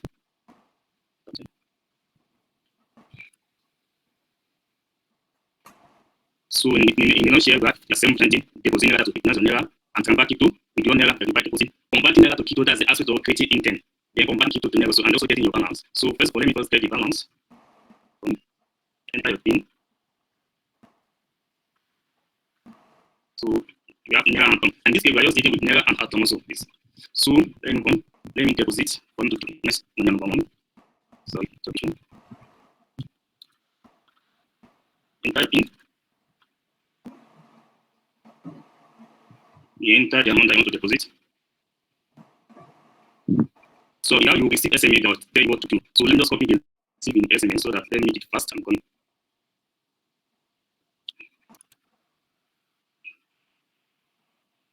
You are using space tag for the payment. Success. Okay. When you pay, you have to confirm your payment. You have to confirm that you pay. So you confirm your payment. Also, a verified link will also be sent to your SMS when you create when you create a deposit. So I've already verified this transaction. I'm going to check it again. So number 4 is to verify your transaction. So 1, 2, and you receive this thing in SMS.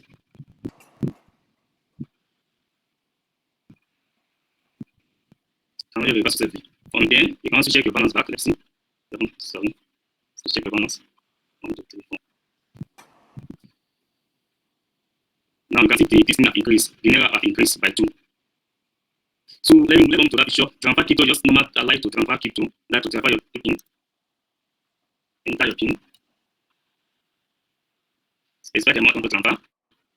Then enter the wallet address and you just copy all that and enter. So let me pass them to the main functionality, which is for converting Naira to crypto and also converting crypto to Naira. That's number 5. Then number 5 is that you convert Naira to crypto. That's where you are creating intent. It's just like a normal swapping. It's like swapping. It's different from the normal swapping. You know, in normal swapping, there have to be a liquidity provider on that, so that you have to be liquidity. In this case, you don't have liquidity. You that want to convert your Naira to token, you specify how much that you want to give out and how much of token you want. So when the agent executor sees it, if you agree with it, he can pick it, understand? So he can pick it, swap it, he can pick the transaction, so that he will give you the token. I also take what you give out. So which number 5? You have to enter your thing too. Okay, now I've said okay. For now we are doing Atom. In some time we add another tokens. So select one.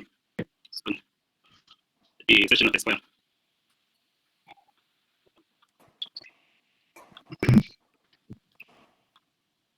There are amount in. Then this amount that you want to give, then it's result to. I want to give R2 of vanilla. Then maybe I need theory of, I need theory of what? Atom. Then send it. No mind take time for this blockchain. It's working. But no mind take time. This in the process fire. So from here, it's left for the Intel executor to pick all your transaction. When you see it, you just execute it. The same thing. The same thing with converting crypto to Naira. In this case, you want to give out crypto. You need crypto. You also need the Atom. Also Atom. You also specify the amount in if you want. You specify the amount out, or maybe you need to.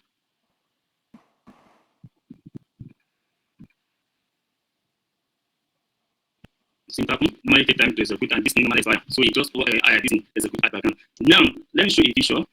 Let me fetch this.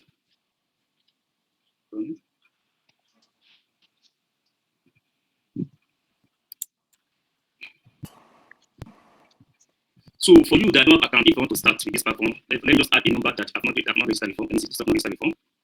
What's the process? You enter this thing. You enter the screen. You have to create account first. Which is number 11. You have to create account first. Then you create your PIN. And enter your PIN. Maybe 2, 2, 3, 4. In my case, I'm using 1. That's it. So I create this thing again. You have to show me. You have to list all this thing for me. If I share this balance now. So I check the balance now. If I enter one PIN, it's not going to work. Enter a PIN. That's it.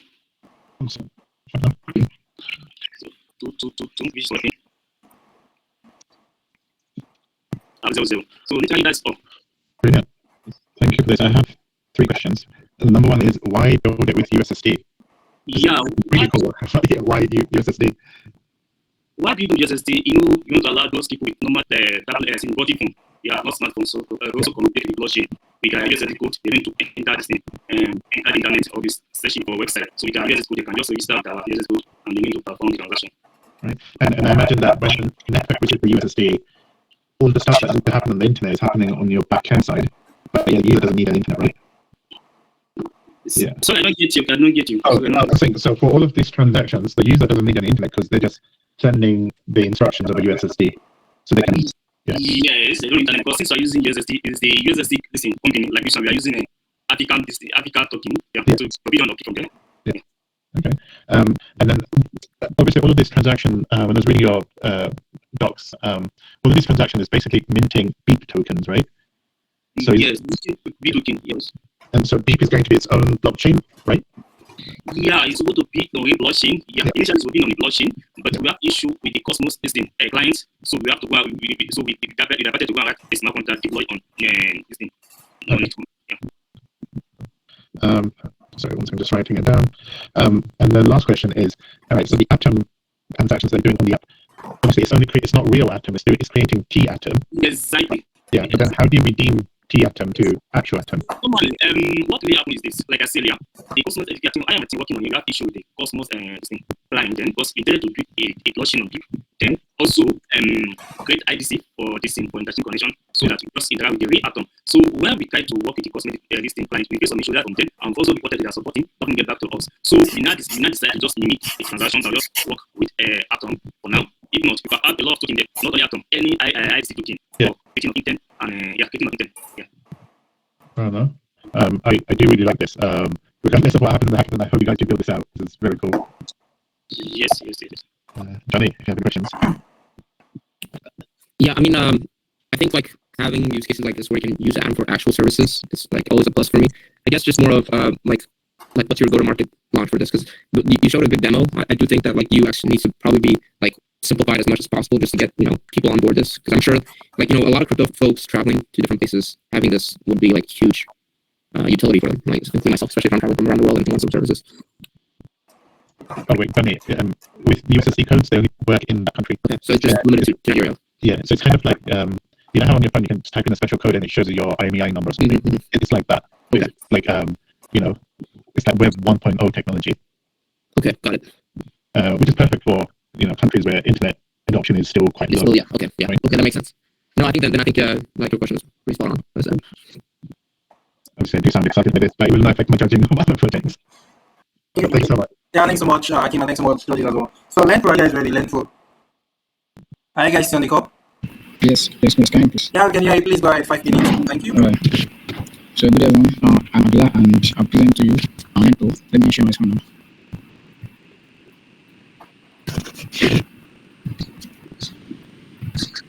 I believe you can see my screen now. Yep. All right. So what is Lempo? Lempo is a decentralized lending protocol application and enables users to create and manage financial cooperatives on the blockchain. So Lempo provides a transparent environment where members can contribute funds, borrow funds against their contribution, and collectively govern lending decisions. So currently now we support Atom and Bitcoin token, while we'll be adding more tokens as we keep building. So Lempo is built for anyone, students, professionals, anyone basically trying to achieve a financial commitment. So I'll go on and make the demo now. So first thing I will have to connect my wallet. So I've been able to connect my wallet now, and one of our features is we can create a cooperative. So I'll go and create a new cooperative. So new cooperatives for anyone. So we can make initial contribution of let's say 1. So we can create a cooperative. So I have to sign on the contract to approve. Okay, so our cooperative has been created successfully now. So I can go to my dashboard, and in my dashboard I have a section where I can view my cooperatives, the cooperatives I'm in, and notifications of whatever is going on the platform down here. So by the right side here, I have my quick actions, and in my quick actions I can withdraw funds, contribute funds, borrow funds, repay funds, join a cooperative, and proposals. So I'll be going on and demo some of the functions there. So if I want to, let's say, contribute funds, so I'll basically input my cooperative name. So I'm token. I need token. Yeah, it's a native token on this app. So you can say amount 1. So you can find a cooperative. Okay. Let me go down.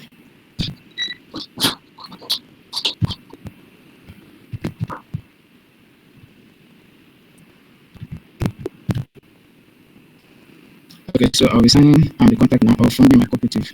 So I'll be approving that. So I'll be able to fund my cooperative. So another function I'll be showing here is let's say borrow funds. So I want to borrow funds against my corporation.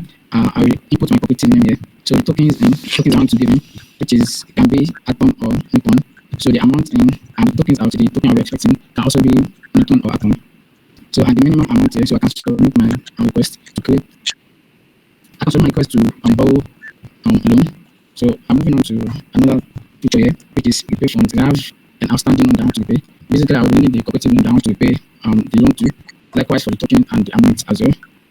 So and in order to make lending govern lending decisions, I can also go to a proposal here. So for individual in a cooperative, you can create a proposal based on the cooperative. So all you have to do is just input the cooperative name and make some proposal. Let's say split profit as the proposal I will be making. So you can submit your proposal.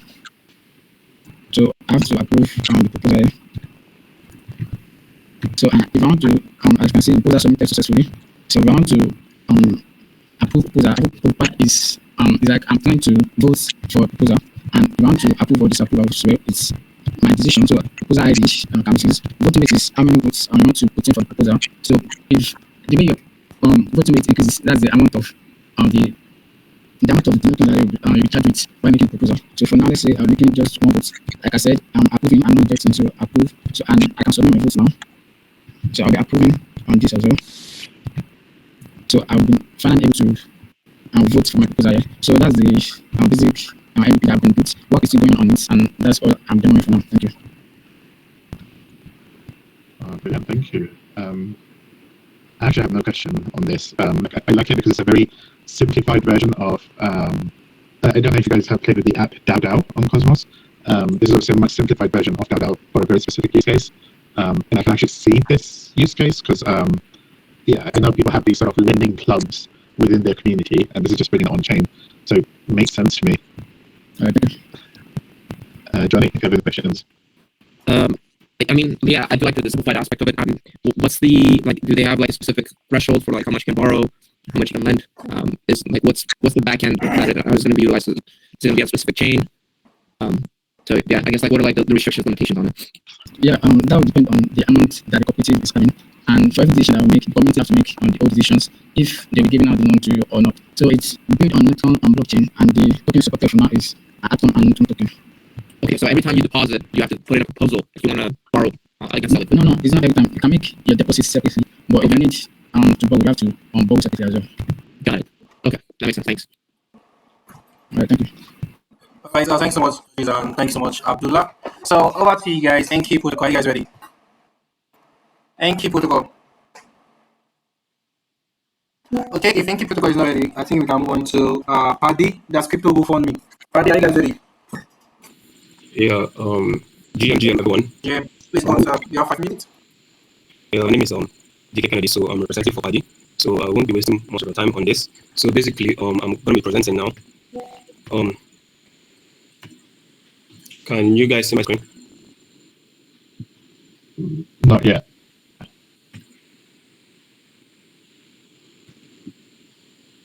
Okay.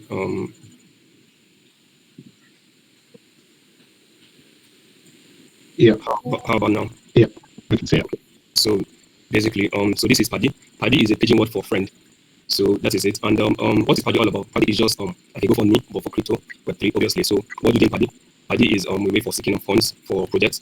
Now, so how does Paddy work? Paddy basically, you could actually create a rally or view rallies. So this is it. This is where you start rally. This is where you explore rallies, and these are rallies. So these are examples of rallies. And then so in order to use Paddy, all you have to just do is connect your wallet. Which wallet do you use? Kepler. So it has already been pre-connected already. So as to not waste your time. So that is it. Then all you have to do connect wallet, you create a rally, then share the community, and you receive funds. It's as simple as that. So let's just three tokens are used, neutral token, the Atom and USDC. So let me just start a rally for this demo. So let's say title of my rally is, let's say Cosmos. Then description, let's use Naija HackAtom as the description. Then what is my funding goal?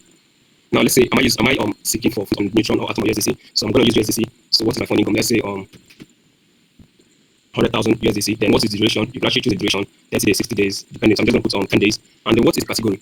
Obviously, I'm just going to choose there's community, there's technology, there's environment, there's education. So I'm going to choose technology. Then this is where you could use a cover image. So you could choose any cover image you want. So let's see. Sorry about this. So this is the image I've chosen. You can actually put a tag, which is optional. So let's say I'll use tech as an optional tag. So I'll create a rally.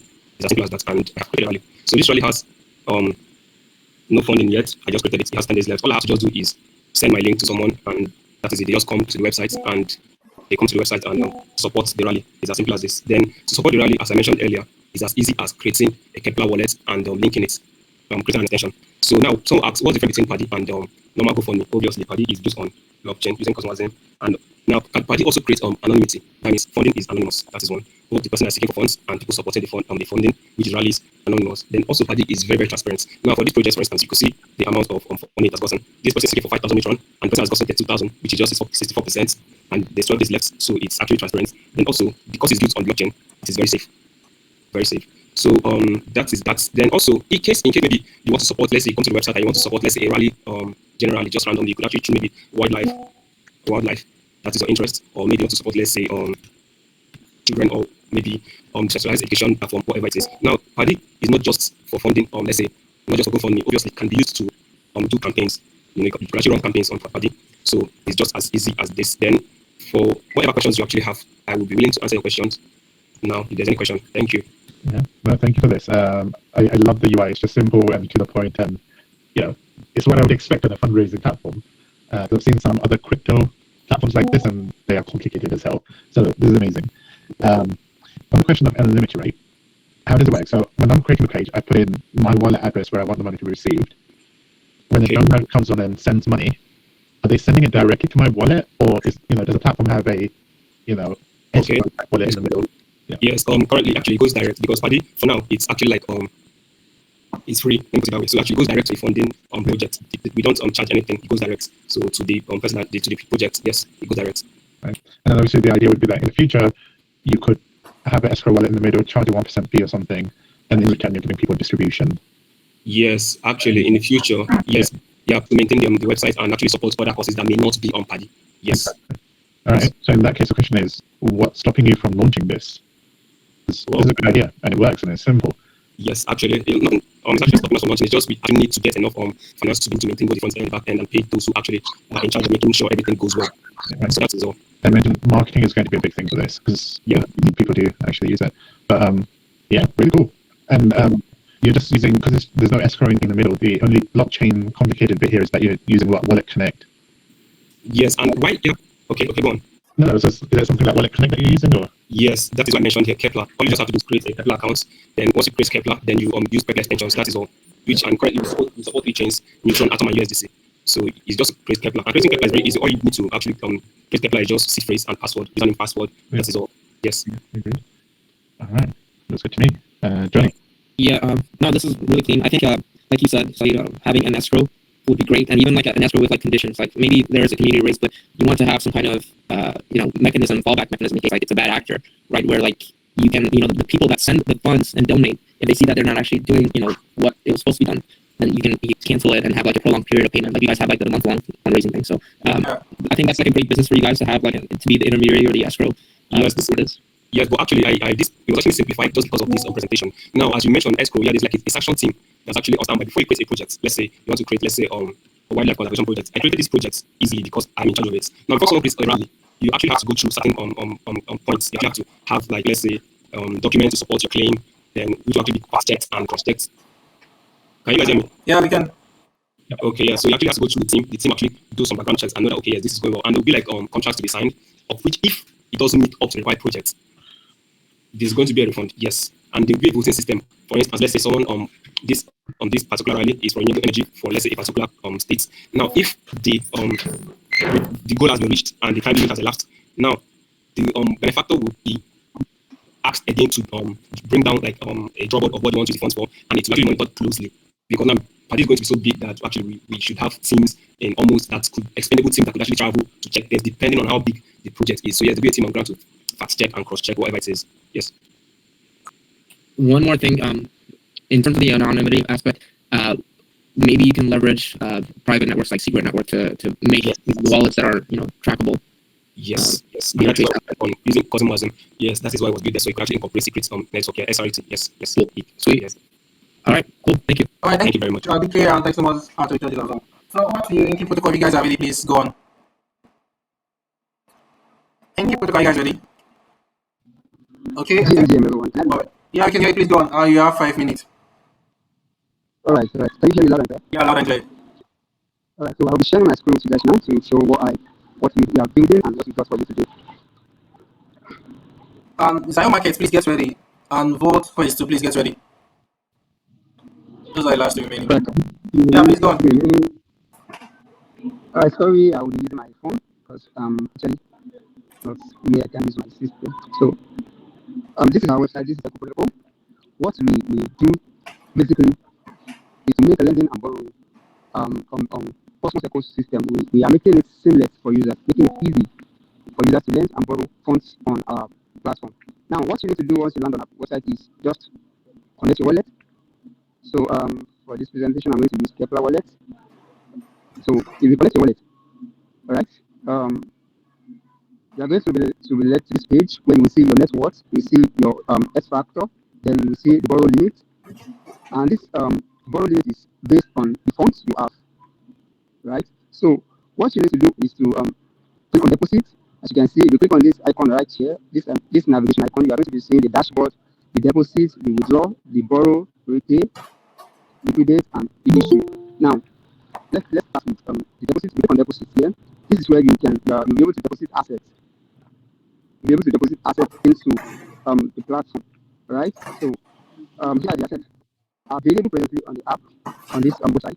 So you click on your deposit, you will see all the assets you deposited onto this app, right? Then you can also withdraw the assets if the asset is not attached with any lending protocol. All right. So what you need to do is to just click on deposit here to deposit funds. Yeah. So let's withdraw. Okay, I've talked about it now. The next is the borrow, which is the main function of this. This is one of the main function of this of Enku protocol. Now, this is the borrow limit. You can see the borrow limit. You can see the X factor is 1.8%. You can see the collateral over here. Now, say you want to borrow USDC. Let's say you want to borrow USDC down here. As you can see, we have Atom, Osmo, we have USDC and LCRN here. So what you need to do is to click on borrow. Now, if you click on borrow, you will be asked to enter the amount you want to borrow. Let's say I want to borrow 1,000, right? Okay, and you can adjust it with this button right here. slider here. Can adjust it, or if you want to use max, you can click on max here, right? Well, I'm going to be using 1,000, George, 1,000, right? Now, if you enter once you enter the amount, you are going to be seeing the APY, you are going to be seeing the X factor right here. So you can go ahead, you then go ahead and click on continue. Now, this is a confirmation message, which will show you what you are about to do, and it's going to prompt you that are you ready to, something like, are you ready to confirm this borrow? So what you need to do is to click on the borrow, you confirm borrow, and once you click on it, then you borrowed the USDC, right? Now you click on your borrow, you will see the amount you borrow. As you can see, I borrowed $1,000, and you can see it here, right? So if you want to repay, what you need to do is to click on the repay here, or you come here, you click on the navigation icon here, then you click on the repay section under the borrow. So if you click on it, then you can go ahead and repay what you borrowed, right? Then we have the liquidate section, right? So this is just an overview of the liquidation. Okay, now to know more about this and how this liquidation works, here is the thing: when a borrower's X factor falls below 1%, their position becomes eligible for liquidation, and then liquidators can pay a portion of the borrowed asset and receive collateral at a discount. Right? You can receive collateral at a discount, and liquidators can receive a bonus based on the collateral they claim, and that bonus is typically within 5 to 50%, and that actually depends on the X factor of the position, and the lower the X factor, the higher the bonus. So that's just exactly what our platform is all about. As you can see here, as a user, you can see the X factor, you can see the borrowed, the collateral you have before you can borrow, you can see the liquidation bonus. Okay, so if you want to liquidate, all you need to do is to click on the liquidate button here, then you can go ahead and liquidate any asset you have here. Then we have the history that will show all the transactions you've been doing.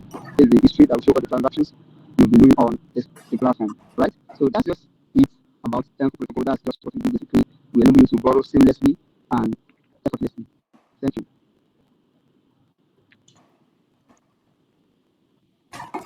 Thank you.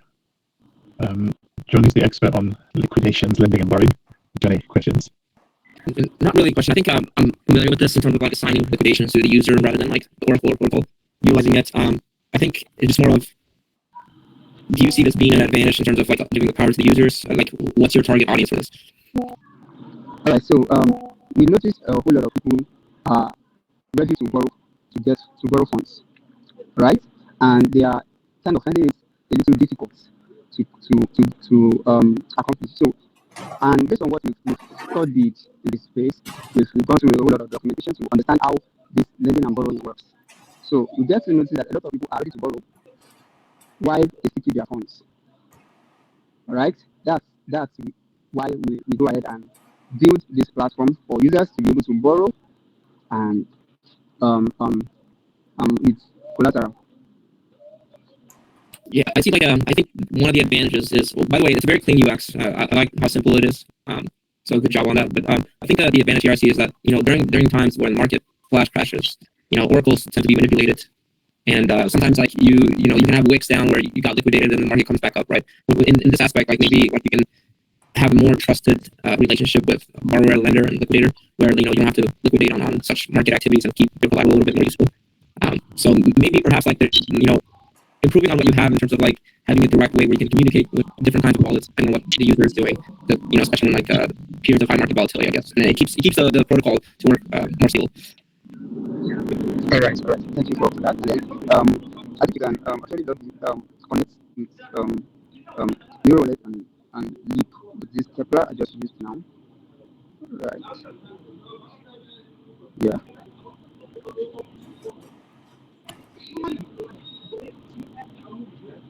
All right. Thank you, Pilar, and thank you to our judges.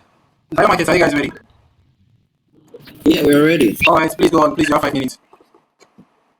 Okay.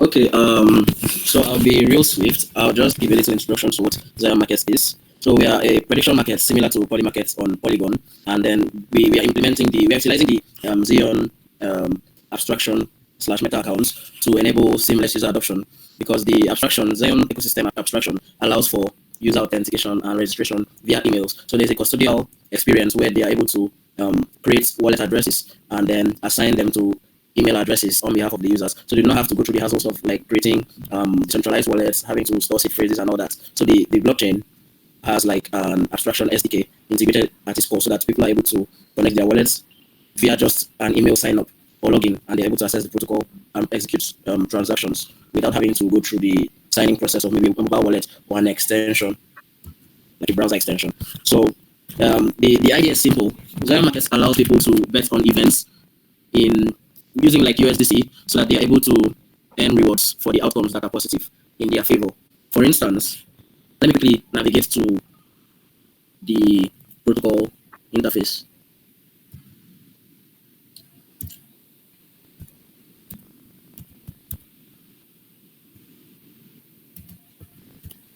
Okay, like on Poly Markets, we have like different markets here that users could bet on. So we use like an AMM model for the trading infrastructure.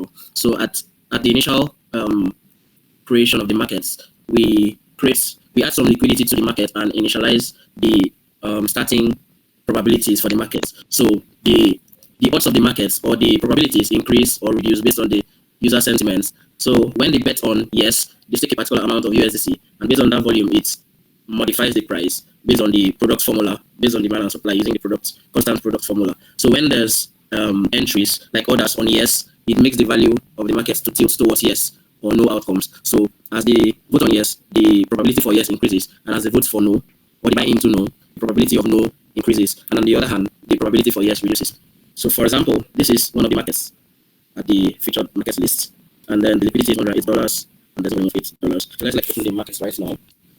Okay, and we have that the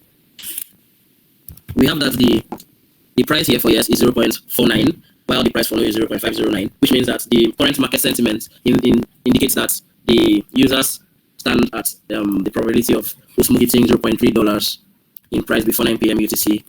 They stand at no. There's a higher chance that the Osmo is not going to hit $0.3 or not before 9 p.m. UTC. So as a user, I could actually buy or sell into yes or no. So at this point, based on the market direction, I'll say Osmo is not going to hit $0.3 before 9 p.m. UTC on March 29th. So I could take, say, 10 USDC and I'll buy into that. Okay, price impact cannot be greater than 10%. So let's use 5 USDC. Okay, so I can confirm the transaction and I'll receive some shares. Okay, so I've been able to buy some shares, and I could actually sell those shares for USDC, or I could wait till the market is resolved so that I could claim my wins. So what happens is the market initially or during trading can never get to $1. But what happens when the market is resolved?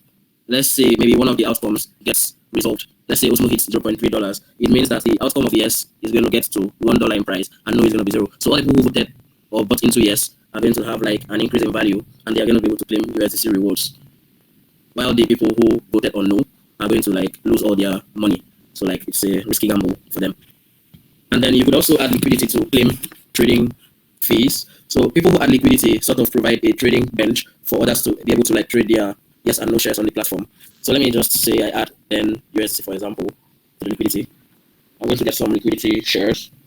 And then anytime that a trade is executed, there's a 2% fee attributed to that trade, either for yes or no shares, and then 1% of it goes to the liquidity providers, and the remaining 1% goes to the protocol to cater for development, marketing, and other operations within the protocol. So let me quickly like do a resolution for this market so that we are going to like experience the claiming aspect of things.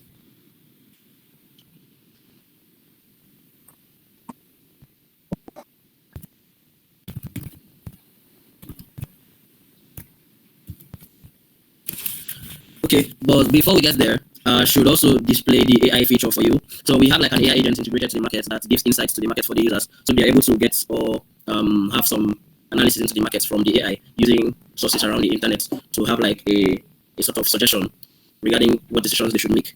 So let me like query for AI insights on the markets so that I'm going to like see what it says to me. Okay. The likelihood of Osmo reaching 0.3 by 9 p.m. on March 29 is low. Current prediction sees Osmo trading near 0.28 around that time. Given the predictions, Osmo will need a significant price increase in the short time frame to reach 0.3. So with this insight, I could actually do a more in-depth research, and then I'll be able to be informed on if I'm going to trade yes or no, or I could actually sell off my shares if I'm already traded, depending on my decision actually. So let's get to the point where the market is resolved.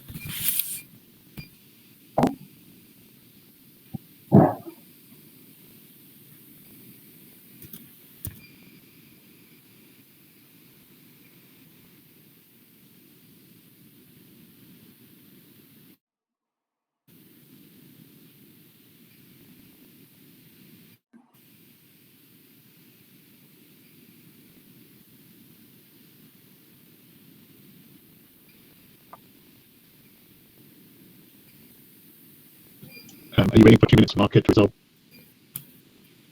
Yeah. Maybe we can answer all the questions. Yeah, it's not up to the resolution time currently, so like, yeah, the markets are not resolved. Yeah. My question would be, and I'm sorry if I missed this. Obviously, this market is an on-chain price market. You know, that's fairly simple to get an oracle for it. But how about off-chain stuff? Polymarket obviously uses Umi, but Umi has a lot of issues right now. What are you guys thinking? Yeah. So what we intend to do to have a more reliable resolution or resolution strategy. Maybe we could use reliable sources, and then we would cite those sources within the market pages, so that users are able to have like a transparent view of where the resolutions are happening from. And then another thing we are doing is we are not allowing it to be crowded with just any market. We have like controlled access to the market, such that only a central administrative point could deploy the markets. So the only thing that's like open to all is like liquidity provision. Okay. Yeah. So that way, there's like there's a sort of transparency in the management. You know that okay, this is the entry point, this is the control point, and this is where all these sources of information are. Yeah. Are you already in touch with the design team? Yes, we are one of the most active projects on Zion right now. So I could maybe like point to the X page right now, so you'll see how things are there.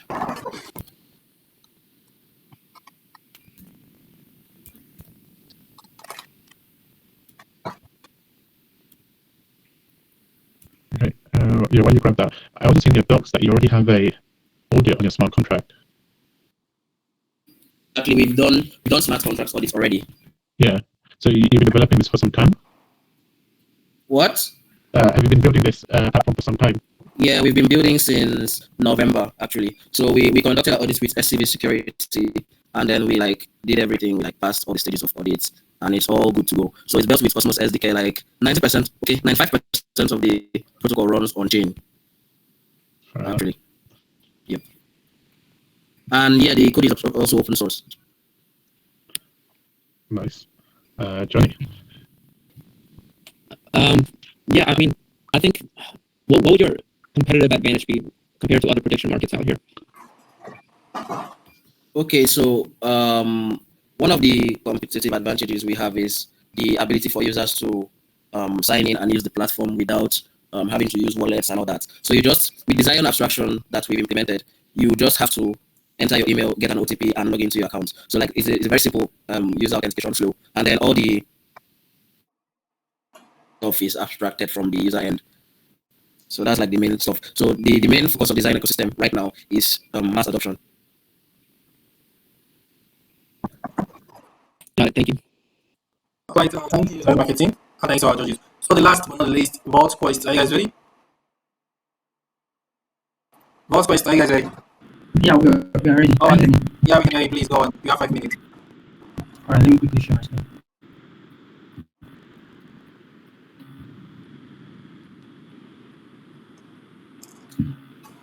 Let me know if you can see my screen. Yep. All right. So I'm going to be talking about VoteQuest. So my name is David Imlo, and what I'm doing for VoteQuest. So to understand what VoteQuest is all about, you need to I'll walk you through a story rather that will help you relate to what it's all about. So meet Ayo. He works hard and tries to save, but his money barely goes. Meanwhile, his friends bet on football games and sometimes win big. So he knows gambling is risky, but when saving feels like losing, what other option does he have?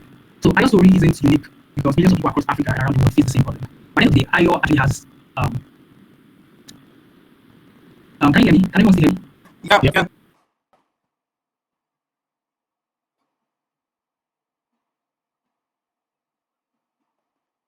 We can't hear you again.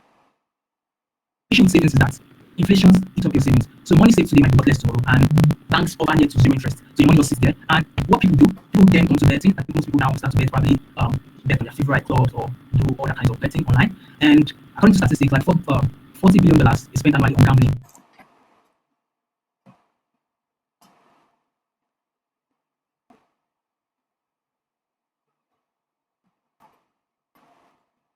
We lost you now, David. Okay, it seems like he's having network issue. His teammate. David, can you hear us? You can continue if he's having network issues. I guess so. All right. Engineer Mikhail, can you take over from him?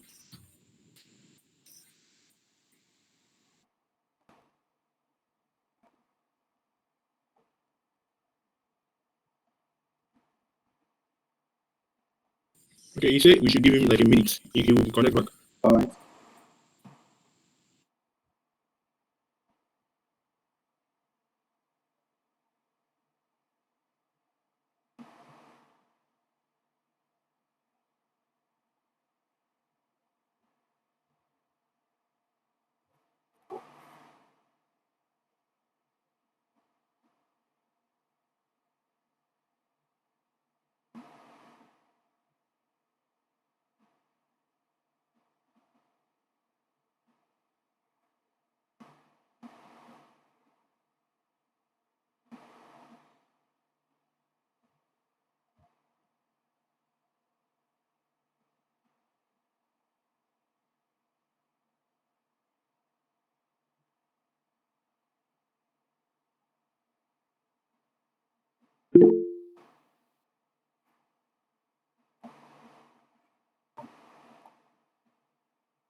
Can someone from the team take over? Okay, like Mikhail, can you take over?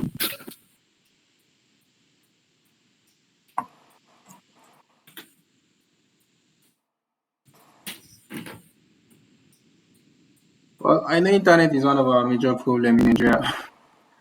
Hopefully, we'll solve that soon. Yeah, no, I can imagine. I mean, it's still lagging. Okay, can you hear me? Yeah, we can hear you. Please go ahead. Okay, so basically, what we are trying to solve in VoteQuest is basically the issue of saving, just like David narrated. Think of it an issue whereby people have this ability of gambling, but weren't able to, convert their gambling to something meaningful. Now, this is what VoteQuest is trying to solve. With VoteQuest, we are trying to solve the issue of people trying to save money at the same time earning money in return. So now, going down to VoteQuest, in VoteQuest, we do support different tokens. We do support tokens like Atom, USDT, and USDC. So what basically VoteQuest is all about is just saving and winning. Whether you save tokens on our platform, and at the end of the day, we stand a chance of winning. So what are the tech stack we actually use to integrate this project? Basically, we use the Cosmos SDK platform, and also basically Next.js for the front end. And so the architectural overview of VoteQuest is basically the smart contracts handling deposit and also withdrawal. At the same time, generating yield. Remember, we said that VoteQuest is for saving and winning. So as you are saving in our platform, you stand a chance of also getting yield in just like interest. So I would like to go over to the demo quickly. So basically, let me launch the application. It seems like my wallet is connected. It is connected. But I've already connected before. So okay, let me connect back. Okay, it's connected. So yeah, here is the platform. So basically, what the platform is basically doing is you try as much as possible to deposit. You try as much as possible to raise other people when depositing. So as a user in this platform, you stand a chance of depositing in the platform. You can actually stake like let me say 2 Atom in the platform. I wish David is here. You can explain this more. So you stake like 2 Atom or more, and okay, it's already connected. The wallet is already connected. So David, can you hear me? Yeah, I can hear you. So I'm really sorry about that. My network just went off. I don't know what happened. Just went off. So sorry about that. So let me quickly continue from my stuff. So I hope I didn't actually cause any apologies for that. Yeah, it's fine. Internet issues are normal. Carry on. All right. So now can you see my screen? Yeah. So where did you lose me? So okay, let me just quickly run over the whole side. So I'm going to understand VoteQuest, not to that the problem. So basically, I talked about Ayo who works hard, he tries to save, or he can barely grow his money based on his saving policies. He's trying to bet on football games and sometimes maybe. So and gambling is kind of like risky because you might lose all your money, and so. But when savings feels like losing, what option is that? So I was trying to say that he actually has an option because he can keep on saving his money and not take any risks or like that. But what if okay, let me walk through. Okay, so saving feels like losing, in the sense that inflation might eat up your saving, when safety might be worth less tomorrow. Banks offer net to zero interest, and you just sit there. And people want to bet in, and just alone in Africa, we have like 40 billion plus spent annually on just gambling, and yet 60% of Africans are banked. So what is the opportunity here? The opportunity is that traditional finance doesn't reward jobs, doesn't reward savers, basically. So people are looking for exciting opportunities to actually invest their money or put their money without risk. Even if there's a risk, it should be very, very minimal. So currently, DeFi was highly, but it's too complex for most users to achieve participation. So now that brings us to what I've been actually talking about, which is Postquest. So what is Postquest? Postquest is a low loss pricing protocol where users take funds into a price vault to stand a chance of winning the price. So without them losing their funds. So what am I trying to say? I'm trying to say that their principal is safe and you can withdraw it at any time. So they save, they earn, and they win without losing their deposit. So and the more you save, the better chances you have at winning. So now we have supported tokens like USDT, USDM, USDT, and Atom. So let me just quickly walk you through the website since I don't have much time. So let me quickly walk you through the website. I hope you can still see my screen. Hi, can you hear me? Okay. Alright. So now this is our homepage. So you can see our supported tokens. Then you can see each day you deposit, win price, and you can withdraw. And the principal is totally safe. You don't have to trade. I will talk about how that is possible shortly. So keep in mind that the custom blockchain is being integrated here. So we also have it's purely decentralized.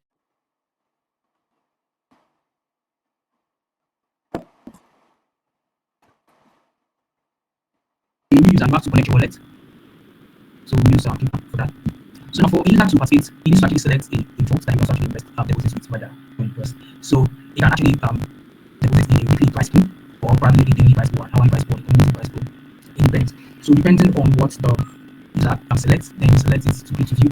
Then you can see the total deposit that made by every other users. So and then see bonus reward. So how this works in market is that so when users come together and actually put their funds into the vault, then we add liquidity to Osmosis liquidity pool to ensure fees or stake LP tokens to maximize the yields. So when we receive the yields, then we deduct our platform fees, which now implement the kind of smart contract that evenly distributes the yield or reward to winners. So basically, we are picking a winner at random. So it's just like the normal betting and the normal betting. So we just pick one winner and we reward the winner with the entire yield gotten from the vote. So it's basically done using a smart contract. So we distribute the reward and then we convert the reward to a stable coin for payout to allow users to be able to claim the dashboard. So users can now view their reward on the dashboard. So you can see their deposit, you can see their winning, either deposit or withdraw, and you can see their recent wins. Also, so you can also explore different votes and check for different and see the APY and all that and what is the one that fits them best. So depending on the votes they select, then the person that or then the smart contract then picks like a winner at random and rewards that winner with the yield gotten from the whole vote. So I don't know if that makes sense. So I'll stop here and I will take questions from you. Yeah, sure. So generally the problem with, not a problem, but the adoption has been one of the biggest challenges of platforms like this, right? So in the case of, the Atom price vault, if people are depositing Atom into the price vault, they're losing out on native staking rewards, right? Like how will you persuade people to come and use this? Because obviously here there's a chance you might win, whereas with staking, you're guaranteed to get staking reward.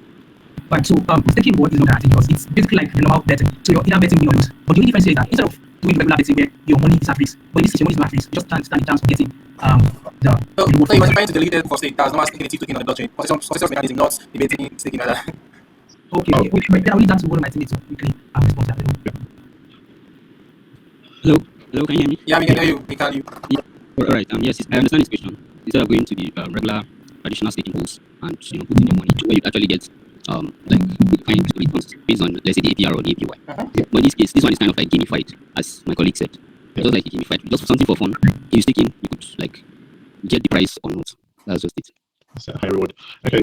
The other question was, so I was reading, I can't remember where, I'm pretty sure it was on GitHub or maybe on the Dora Hacks page where you're talking about you would take the vault. Actually, I wasn't clear. I think what you were saying is that you take people's deposit and then you would put it into DEX liquidity or lending and borrowing platforms to generate more yield. Is that correct? Like, did I understand it right? Yes. But then wouldn't that mean that the user's fund is actually at risk? Because when you put it in a liquidity pool, it can go the other way, right? Yes, that's always that. Okay, I get your point. Yeah. Yes, but what we are actually the price, the deposits still gets back to the users in a way, because we're not actually taking anything from them if there's anything like that. We're not. It's the profits we're sharing among, like in the price pool, in the votes. Okay, fair enough. Johnny.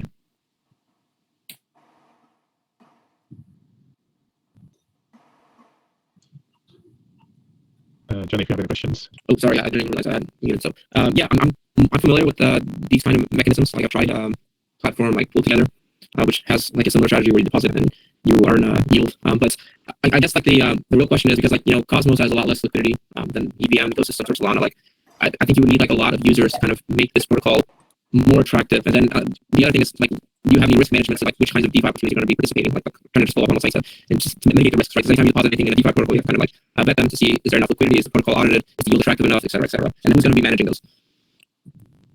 Okay, good question. So, okay, if we're going with, let's say, something like an EVM based, we could have maybe deposited in something like Aave or one of the large ones.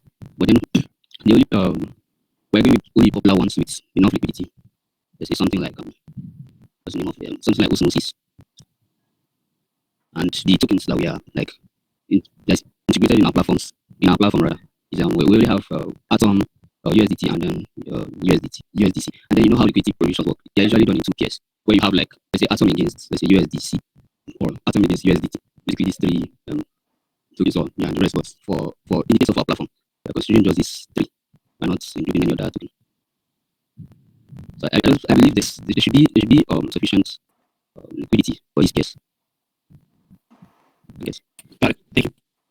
Okay, thanks so much, Lily, and thank you so much, Thank you so much. Really appreciate the time. We spent about 3 hours and 4 minutes. Really appreciate the time. And thanks everyone who has also presented tonight. You guys did really amazing. I really love the presentation. They were everything looks really great. So now everything is in the hand of the judges. So we'll wait for the judges to make their decision, and winners will be announced on 15th of April. So yeah, just follow us on Twitter, turn on the notification, and I'll wait to results from the judges. Thank you once again, everyone, for joining us, and thanks for your patience. You have a wonderful evening, and if you're just starting your day, have a wonderful day. I don't know if the judges have any final comments, feedback before we call it a day. You know, I was just going to say thank you everyone, and yeah, well done on the hackathon, well done on the presentations, and good luck. Yeah, thank you guys for taking the time. We will practice all down. It's been fun to Josh and go over everything. So appreciate it and good luck everybody. Okay, man, and thanks to the team as well. Bye. Bye.